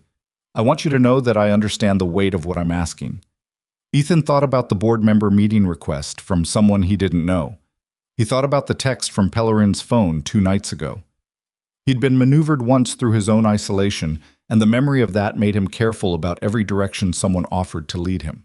But Whitmore had identified himself fully, had referenced Kowalski specifically, had stated clearly that he was not under investigation, and had led with accountability rather than management. The calculation felt different. "Thursday," Ethan said. 10 o'clock. "I'll be there," Whitmore said. "Thank you." Wednesday was mostly procedural. His attorney filed a formal response to the state board confirmation. DeLuca sent him copies of his documentation from the initial investigation with a notation that all records of formal charges were being amended to reflect the federal findings. And the Harlow Courier ran a follow-up story that was slightly more specific than the first. Shira Banks, the journalist, had gotten more details. The shell company name, the 26-month timeline, the connection to Patricia Hale's consulting arrangement. The story named Mays and Pellerin in the context of their charges and referenced the falsely accused staff member again, still unnamed, but with enough detail that anyone who worked at Cascade Regional and had paid attention in the past week knew who it was. Dale Hutchins texted him at 11. "Hey man, I owe you an apology. Can I buy you coffee?" Ethan looked at the message for a while. Dale had shrugged and walked away when Ethan was in the worst of it, had said the specific thing that assumed guilt without asking. But Dale was also not sophisticated in the way that malice required. He was someone who had taken the path of least resistance in an uncomfortable moment, which was a human failure rather than a calculated one. He texted back, "Sure." Saturday morning. At 3, Kowalski called with an update on Theron. German federal police had confirmed that a passenger matching his description had transited Frankfurt and taken a connecting flight to Istanbul. The mutual assistance request was active, but Istanbul created complications: jurisdictional, diplomatic, practical. "He's not unreachable," Kowalski said, in a tone that suggested she'd been in this position before, with someone she eventually reached and someone she didn't, but it's longer than I wanted. "What's his exposure domestically if he stays outside the country? The charges stand regardless. Asset seizure is already moving through the courts. Vantage Med Supply's accounts are frozen. The Shell Company accounts are frozen. The consulting fee payments to Hale are being clawed back pending court order.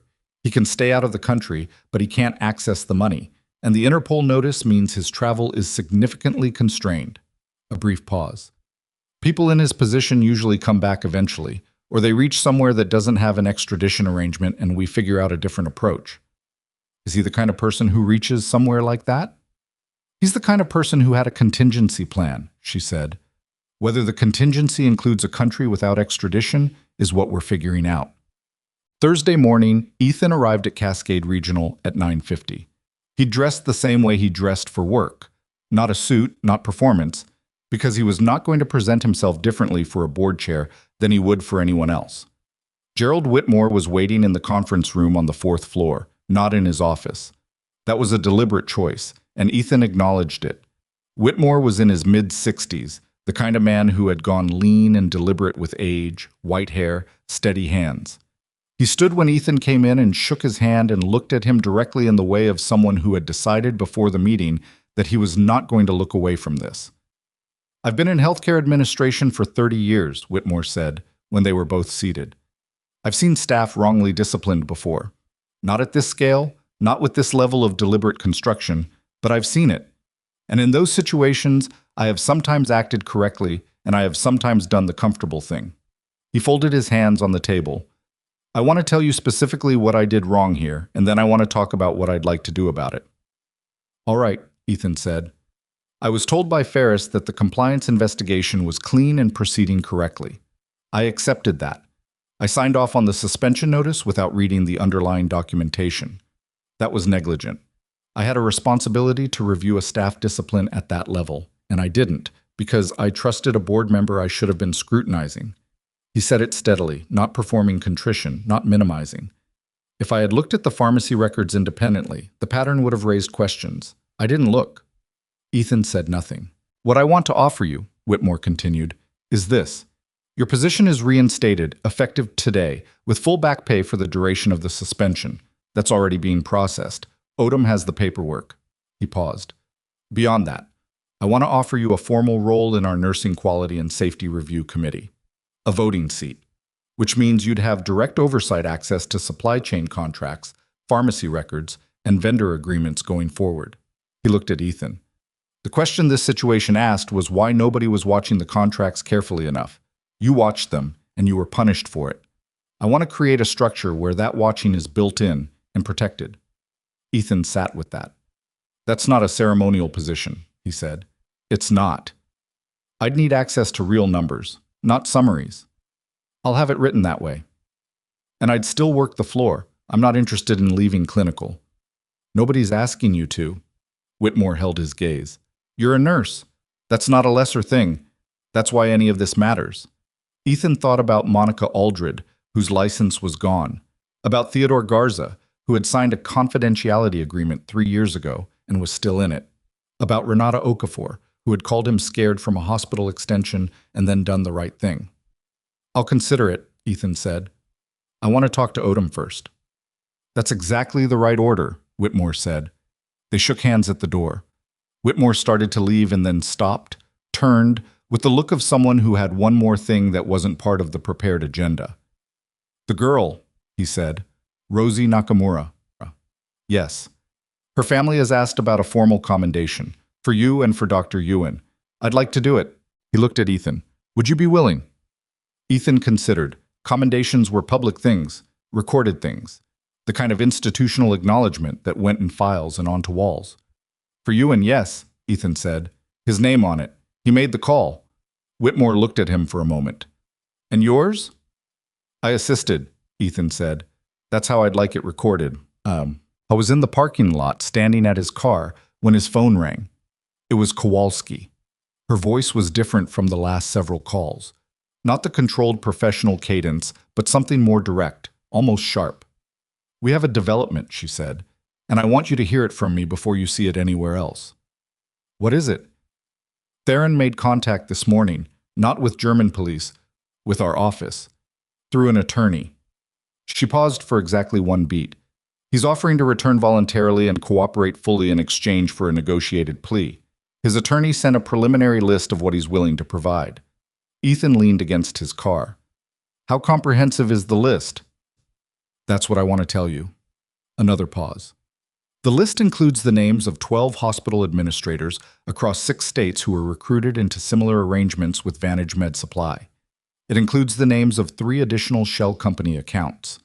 And it includes documentation of what he describes as a coordinating party, someone above him who designed the framework and who has been operating it across multiple healthcare markets for the past 4 years. Ethan straightened. Someone above Theron, he said. Yes. Not part of Vantage. Theron describes this person as an independent operator who sold Vantage the framework and continued to receive a percentage of revenues from each hospital account.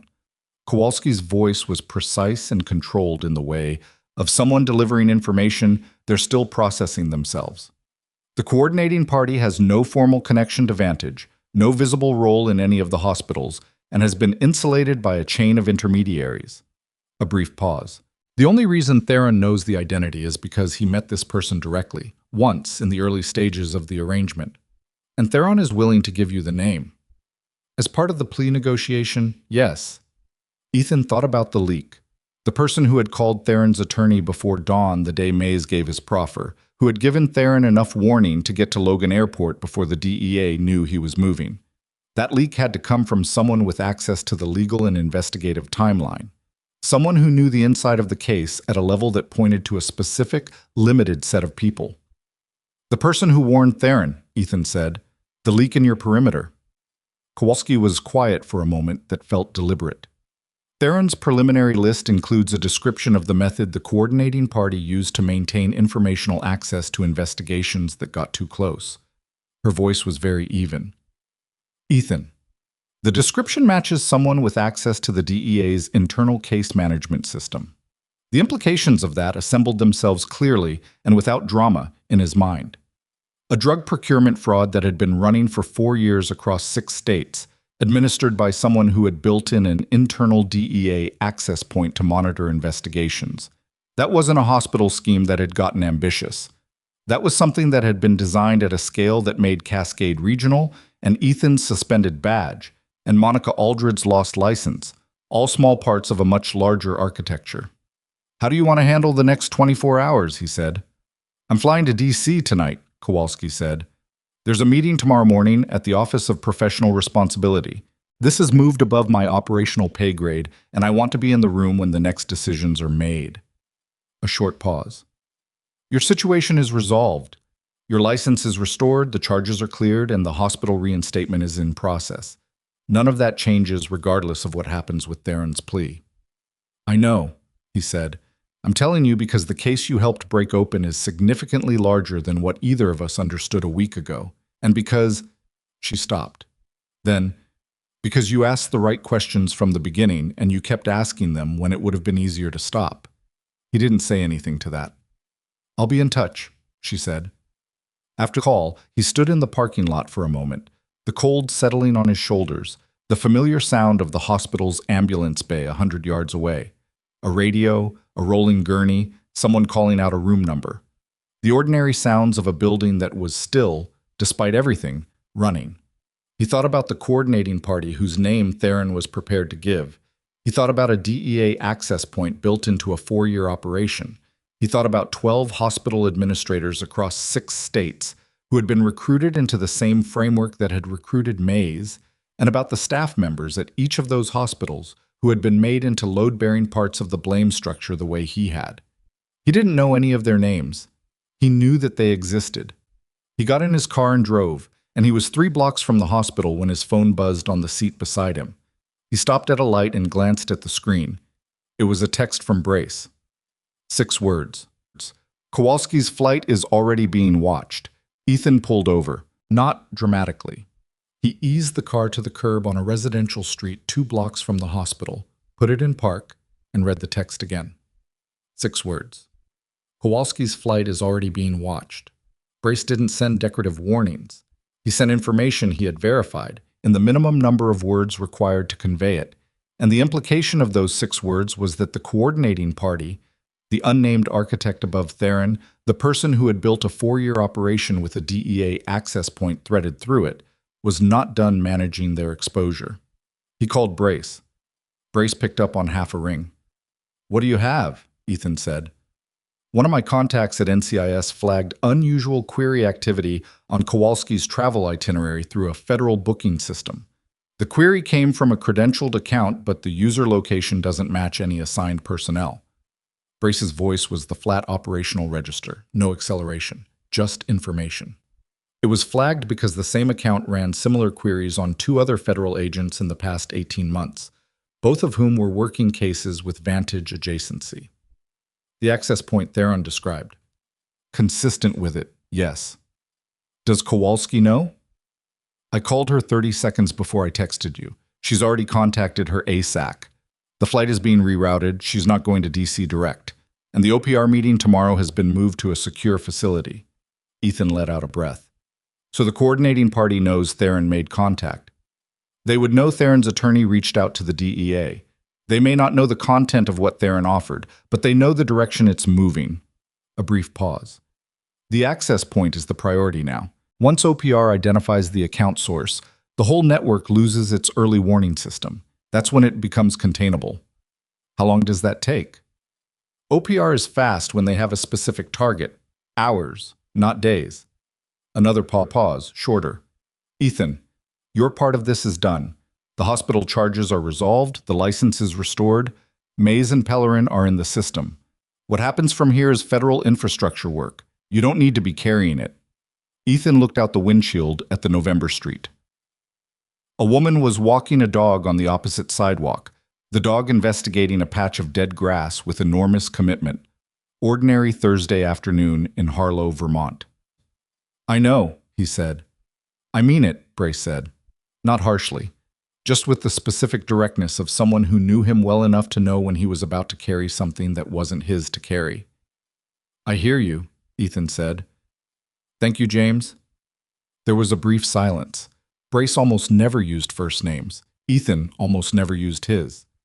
Get some sleep, Brace said. Real sleep. Not the 4-hour surveillance kind. He hung up. Ethan sat at the curb for another minute. Then he drove home. The OPR identification took 11 hours. He learned this from Kowalski, who called at 7 the next morning from what she described only as a secure location, her voice carrying the particular quality of someone who had been awake all night and had moved through exhaustion into something cleaner on the other side. The credentialed account that had queried travel itineraries belonged to a man named Victor Castle, a DEA supervisory analyst based in the Boston field office, who had been with the agency for 9 years. Castle had no visible connection to Vantage Med Supply, no flagged financial irregularities, nothing in his personnel record that would have surfaced him in a standard review. His access to the case management system was legitimate. His use of it had been subtle, queries spread across months, always within the range of his operational authority, never spiking in a way that triggered automated flags. The only reason it had surfaced at all was the NCIS contact's cross-referencing of account activity against case proximity, which was not a standard protocol. It was the kind of connection that got made because someone who knew both systems happened to look at both systems at the same time with the right question already in mind. Luck and competence, Ethan thought, same as always. Castle was arrested at 6 this morning at his home in Revere, Kowalski said. He had encrypted files on a personal laptop that his attorney has already stated he'll contest. But we also found 17 months of communication with an account linked to the coordinating party's network, and that communication includes explicit references to the Cascade Regional investigation and the timeline of the Theron warning. The coordinating party, Ethan said. Do you have a name? We have a name, she said. I can't give it to you. It's under seal pending the warrant execution.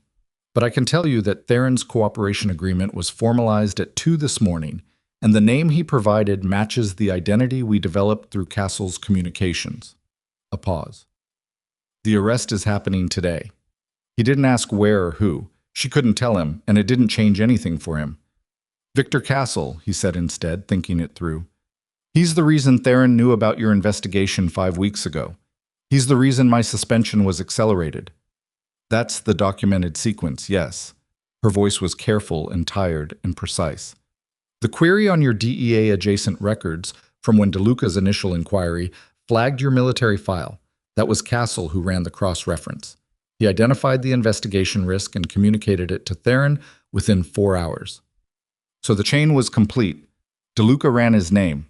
Castle saw the flag, understood what a naval special warfare file attached to a drug diversion inquiry could mean for an investigation that was already running close, and called Theron. Theron called Mays. Mays called Pellerin and said, accelerate the timeline.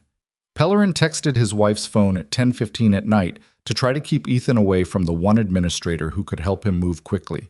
A machine with 9 moving parts, and the part that had saved him from it was a canvas bag with a military ID card that he'd forgotten he was carrying. It's over, Kowalski said. For you, it's over.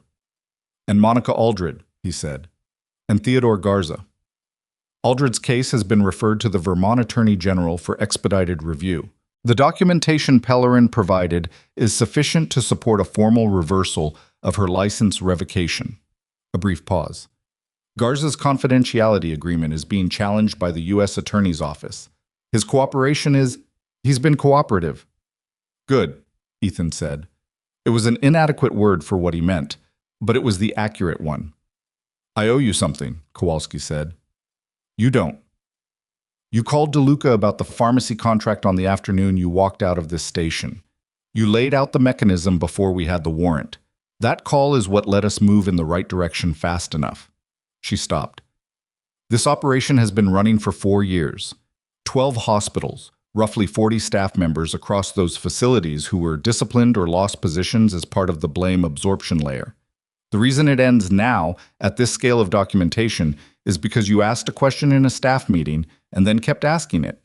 He didn't know what to say to that. He thought about 40 staff members.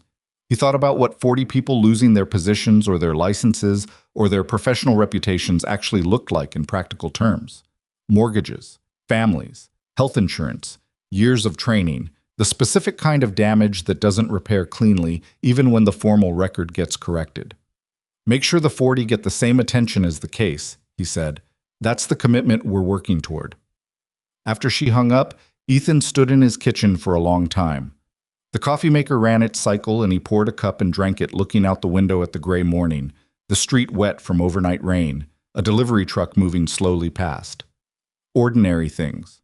He'd been looking at ordinary things through windows for a week now from the specific vantage point of a person whose ordinary life had been pulled out from under him and was now, piece by piece, being returned. It didn't feel the way he'd imagined it would, back in the first 48 hours. He'd thought resolution would feel like a door closing. Instead, it felt like the air pressure normalizing after something had been wrong with it for so long that he'd stopped noticing. I went back to work on a Monday. Not because the paperwork required Monday specifically, but because Monday was when his shift started, and he was the kind of person who showed up when his shift started. He'd collected his badge from the HR office Friday afternoon.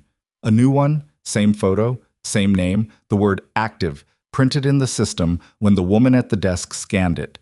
And he'd put it in his jacket pocket and driven home and not performed any particular feeling about it.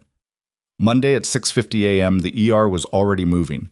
Triage backup from the overnight, 2 trauma cases still in bays from a 3 a.m. multi-vehicle, the particular controlled friction of a shift change where the outgoing team wants to leave and the incoming team needs 5 more minutes of information than there's time for. Renata Okafor was at the nursing station when Ethan came in. She looked up when she heard the badge scanner and held his gaze for a moment that had more in it than either of them was going to address in a shift change context. Carter, she said. Okafor, he said. Bay 4 needs a medication review. Patient's been waiting 20 minutes. On it, he said. That was it. That was the whole conversation, and it was exactly right.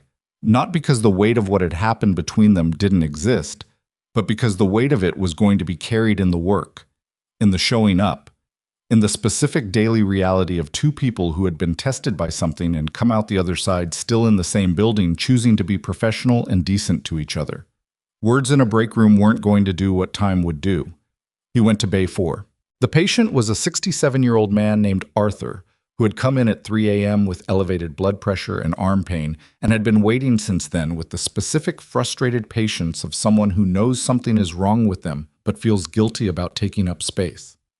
Ethan reviewed the chart, reviewed the medications, asked Arthur 4 direct questions, and flagged for the attending because the arm pain pattern and the BP reading together were something that shouldn't wait another hour. The attending agreed. Arthur went to cardiology. Arthur grabbed Ethan's sleeve as they wheeled him out. "You listened," he said. "Nobody else listened." "I heard you," Ethan said. Arthur nodded and let go. 3 weeks after Ethan's reinstatement, the U.S. Attorney's Office held a press conference in Burlington. Ethan didn't attend. He watched 14 minutes of it on his phone during a break, standing in the hospital's small staff lounge with a coffee going cold. The indictments were read. Leonard Mays, Stuart Pellerin, Patricia Hale, Donald Ferris, Victor Castle, Paul Theron, who had been extradited from Istanbul after 11 days, the extradition moving faster than Kowalski had expected because Turkey's cooperation had been secured through a diplomatic channel Ethan wasn't privy to. And a man named Raymond Solt, 61, whose name Ethan was hearing for the first time publicly, but who Kowalski had called the coordinating party in 3 words the day of his arrest. Raymond Solt had built the framework from a consulting background in pharmaceutical supply chain. He'd sold it initially to Vantage as a revenue optimization structure, then evolved it into a systematic fraud operation covering 14 hospitals across 7 states. The number had grown in the 3 weeks of investigation since Theron's cooperation agreement. He had no criminal record. His LinkedIn profile, which was still up when someone screenshotted it for the news report, listed him as a healthcare efficiency consultant. He lived in a house in Connecticut. He had 3 children. He coached his youngest son's baseball team on Saturdays. None of that made him less of what he was. It just made him more ordinary than the shape of what he'd built, which was the thing Ethan found himself sitting with. Not that evil looked like something monstrous, which he'd known since he was 23 years old, in a place with no electricity and people who needed him to keep them alive. It was that it looked like efficiency, like optimization, like a man who saw a system and figured out how to route money through it, and didn't think about the people who were the system's load-bearing parts until they became a risk that needed managing. 43 staff members across 14 hospitals. That was the final count. 43 people who had been positioned as the explanation for missing inventory, falsified records, manufactured discrepancies. Some had lost their licenses. Some had accepted settlements. Some were still in litigation. Some had left healthcare entirely. Their recoveries would be individual and uneven and dependent on bureaucratic timelines and legal processes that moved at their own speed regardless of urgency. And some of them would come out the other side with their careers intact, and some wouldn't, and that was the part of the resolution that wasn't clean and wasn't going to be. But Kowalski's office had committed, in writing, to a victim remediation process that included license review for every affected individual. Monica Aldred had received formal written notification that her license revocation was reversed the previous Tuesday. She'd called Ethan. Kowalski had shared the contact information with his permission. And the call had been short and a little awkward in the way of 2 people who had survived the same thing separately and didn't have a shared language for it yet. "I heard what you did," Aldred had said. "The question you asked in the staff meeting." "I didn't know what I was asking at the time," Ethan said. Still, a pause. "My daughter kept asking me why I wasn't working. She's 8. I kept telling her it was paperwork." Her voice had a careful quality, like she was carrying something and making sure not to drop it on the phone. "I'm going to get to tell her it's done." He didn't have a clean thing to say to that. "I'm glad," he said, which was true. "Me too," she said. The commendation ceremony for Rosie Nakamura's case was held in the hospital's main conference room on a Wednesday afternoon in mid-December, 6 weeks after the night had happened. Ethan had agreed to be present, but had asked, again, that the formal record show Ewan as the primary physician, which was accurate, and which Ewan had spent several conversations trying to redirect. "You knew what to do," Ewan said, standing next to him before the room filled. "I just signed off on it." "You read the data and made the call under pressure," Ethan said. "That's the job." "You gave me the framework to make the call in about 45 seconds. That's also the job." Ewan looked at him. "You're difficult to give credit to." "You're doing fine," Ethan said. The room filled. Odom, Whitmore, several board members who were not under indictment, nursing staff, attending physicians, a few residents who'd heard the story and wanted to be present. Rosie Nakamura was there with her parents. She had a small bandage still on the left side of her head, and the tooth gap was still there, and she spotted Ethan from across the room and waved at him with the directness of a 6-year-old who had decided he was a known quantity. He waved back. Whitmore gave a brief address that was more restrained than ceremonial, which Ethan appreciated. He talked about what hospitals were supposed to be: institutions of care, built on the competence and integrity of the people inside them. And then he talked, carefully, about what had almost happened to one of those people, and about what that person had done in the middle of it. I didn't use words like heroism, which was correct, because heroism was a word that worked better in retrospect than in the actual texture of a situation, which was mostly just assessment and decision and action and the specific refusal to stand still when a child needed someone to move. Odom presented the formal commendation to Ewan and then turned to Ethan, and the room was quiet in the way of people who know they're watching something that matters. "What you did on November 14th, she said, was not in your job description. It wasn't in your scope of practice as defined on that particular evening. It was something you chose to do because there was a child and there was a window, and you had the knowledge to recognize both." She held the framed commendation. "Cascade Regional has a formal commendation process, and you're in it, but I also want to say something that isn't in the formal process." She looked at him directly. "I'm sorry for what this institution allowed to happen to you, and I'm grateful, not as a CMO, as a physician and as a person, that you came back." He took the commendation. He said thank you, which felt inadequate and was also the true thing. Rosie Nakamura's mother touched his arm afterward and said something quietly that he would not repeat to anyone because it was hers to say and his to keep. In January, Ethan took his seat on the Nursing Quality and Safety Review Committee. The first meeting lasted 2 hours and covered supply chain audit protocols, vendor contract review timelines, and a proposed revision to the Access Credential Management System that would require multi-person authorization for controlled substance dispense code assignments. He read every document before the meeting. He asked 4 questions during it, 2 of which resulted in significant revisions to the proposed protocols before the next draft. The committee chair, a physician named Dr. Nessa Wolf, who had been on staff for 15 years and had a reputation for running efficient meetings, told him afterward that his questions were going to make her prepare more thoroughly. "That's the point," he said. "I know," she said. "I meant it as a compliment."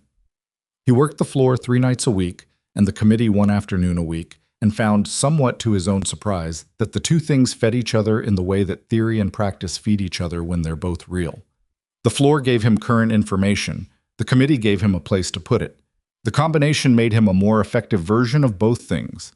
He was not entirely comfortable in the committee room the way he was comfortable in the ER.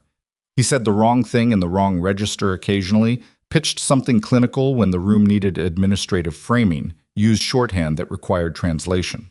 He was not a natural political operator, and he wasn't going to become one. But he was honest, and he was prepared, and he asked the questions that needed asking, and institutions that were functioning correctly could use a person like that, even when that person was sometimes difficult to be in a meeting with. In February, Monica Aldred returned to pharmacy practice at a hospital in Burlington. Ethan heard about it from Kowalski, who sent a brief text with no comment beyond the fact itself, which was its own kind of commentary. Theodore Garza's confidentiality agreement was voided by court order in mid-January. I was in contact with an employment attorney in Rutland and hadn't yet decided whether to return to hospital pharmacy or to something else. Ethan didn't know him and didn't presume to know what he should do. The right outcome for Theodore Garza was whatever Theodore Garza decided when he had the actual freedom to decide it, and that freedom was the thing the legal process had been working to return to him. Mays pled guilty in February to federal fraud and conspiracy charges. The sentencing was scheduled for late spring. Pellerin had already been sentenced, 22 months, reduced for cooperation, which was the mechanics of the system working the way the system worked. Hale and Ferris received their indictments and were working through pre-trial processes with lawyers who were billing at rates that constituted their own form of consequence. Castle pled not guilty and was awaiting trial. Theron accepted a plea agreement that involved 8 years in full cooperation, which Kowalski assessed as appropriate given the volume of what he'd provided. Raymond Solt was going to trial, his attorneys contesting everything, the trial date set for the following autumn. Ethan followed these developments the way a person follows something that happened to them, with attention, because it mattered, but not with the consuming focus of someone waiting for resolution, because resolution had already happened for him in the smaller, more private sense that actually counted. The legal processes were consequences visiting the people who had built the machine, and he trusted those processes to run at their own speed and arrive at something approximately just, because that was what the system was built for, and because the alternative to that trust was a kind of vigilance that would eat him alive if he let it. He was not a vigilant person by nature. He was a present one. On a Tuesday in March, he was finishing a night shift when Dale Hutchins came in at the start of the day shift and stopped at the nursing station and said, without making a production of it, "Hey, thanks for the coffee." They'd had coffee in January on a Saturday morning at a diner on the eastern edge of Harlow. It had been slightly awkward and then less awkward. Dale had apologized in the specific way of someone who doesn't fully understand what they did wrong but knows something was wrong and is genuinely sorry about it. And Ethan had accepted the apology the way you accept apologies from people who are doing their imperfect best, which was the only kind of people there were. "Good coffee," Ethan said. "We should do it again sometime." "Sure," Ethan said. He logged off the system, picked up his jacket, and walked through the ER toward the exit. It was early March, still cold, but different from November cold. A little less committed to it, as though the season had started reconsidering. The sky outside the ambulance bay was the particular pale gray that preceded sunrise, the specific color that Ethan had seen from that vantage point hundreds of times over 3 years, and that he associated with the end of a shift, with the transition from the acute hours to the rest of the world's ordinary morning. He stood outside for a moment. The thing about being the person nobody expected, the thing he'd learned not just in the past 4 months, but over the course of a life that had moved in unexpected directions and required him to be competent in rooms where nobody thought he belonged, was that the expectation didn't change what you actually were. People had looked at a nurse and seen a convenient explanation. They hadn't seen 11 years of training, hadn't seen the specific weight of knowing what it cost to lose someone, and the specific discipline of not letting that cost make you hesitate when hesitation was the thing that killed. They'd seen what was useful to see. That was their limitation. He'd spent a long time making it his. He didn't make that mistake anymore. Not with patients who presented as low priority, not with colleagues who seemed uncertain, not with 6-year-old girls with tooth gaps asking direct questions about whether shots hurt. The quietest people in a room were often carrying the most, and the most overlooked ones were sometimes the only ones still holding the thing together, and that wasn't a comforting thought exactly. It was just accurate, and accuracy had always been more useful to him than comfort. He walked to his car. He drove home through the pale March morning, past the Harlow waterfront where the river was running high from snowmelt, past the diner where he'd had coffee with Dale, past the street where Ferris had pulled up in his car in the dark, and made a calculation that cost him something, but was the right calculation in the end. The city was beginning its day around him. Delivery trucks, a school bus, a woman in scrubs walking fast toward the hospital from the parking garage. Someone's shift starting the way his was ending. There was a voicemail on his phone when he parked outside his apartment. He sat in the car and played it. It was Rosie Nakamura's mother. Her voice was warm and slightly formal, the way people's voices are when they've decided to say something they've been thinking about for a while. "Mr. Carter, I know you're busy and I won't keep you. I just wanted to tell you that Rosie started first grade this week. She was nervous the night before and I was reading to her, and she said she wasn't scared because she knew that when something was hard, you could still figure it out if you paid attention. I think she got that from you. I think she remembered something you said to her. Anyway, I wanted you to know. Thank you." He sat in the car for a moment with the phone in his hand. Outside, the morning was getting lighter. The pale gray sky was shifting towards something that might eventually be blue if the clouds moved the right way. A dog was barking somewhere on the street. Annoyed, insistent, the bark of an animal that has a strong opinion about something and is not going to let it go. Ethan put the phone in his pocket and got out of the car and went inside. There was no elegant conclusion to what had happened to him. No clean line between the man who had been arrested in handcuffs in a hospital corridor and the man who walked into that same hospital 3 months later with an active badge and a seat on a safety committee. The damage was real, and some of it remained. In the people he'd met along the way who were still rebuilding, in the memory of standing in a parking lot at 5 p.m. feeling the specific loneliness of being accurately assessed as someone with no one watching out for him. But here was the thing he kept returning to, the thing that Rosie's mother's voicemail had clarified without intending to. The work had kept being the work. In the worst of it, when his badge was in an evidence bag and his name was moving through the rumor network in its worst possible form, the thing he'd known how to do, listen, assess, move, stay present, had not changed. It could not be suspended or revoked or falsified. It lived in him in the way that things learned under pressure live in a person, not as a credential, not as a title, but as a physical fact. They had taken what they could take. They had not been able to take that.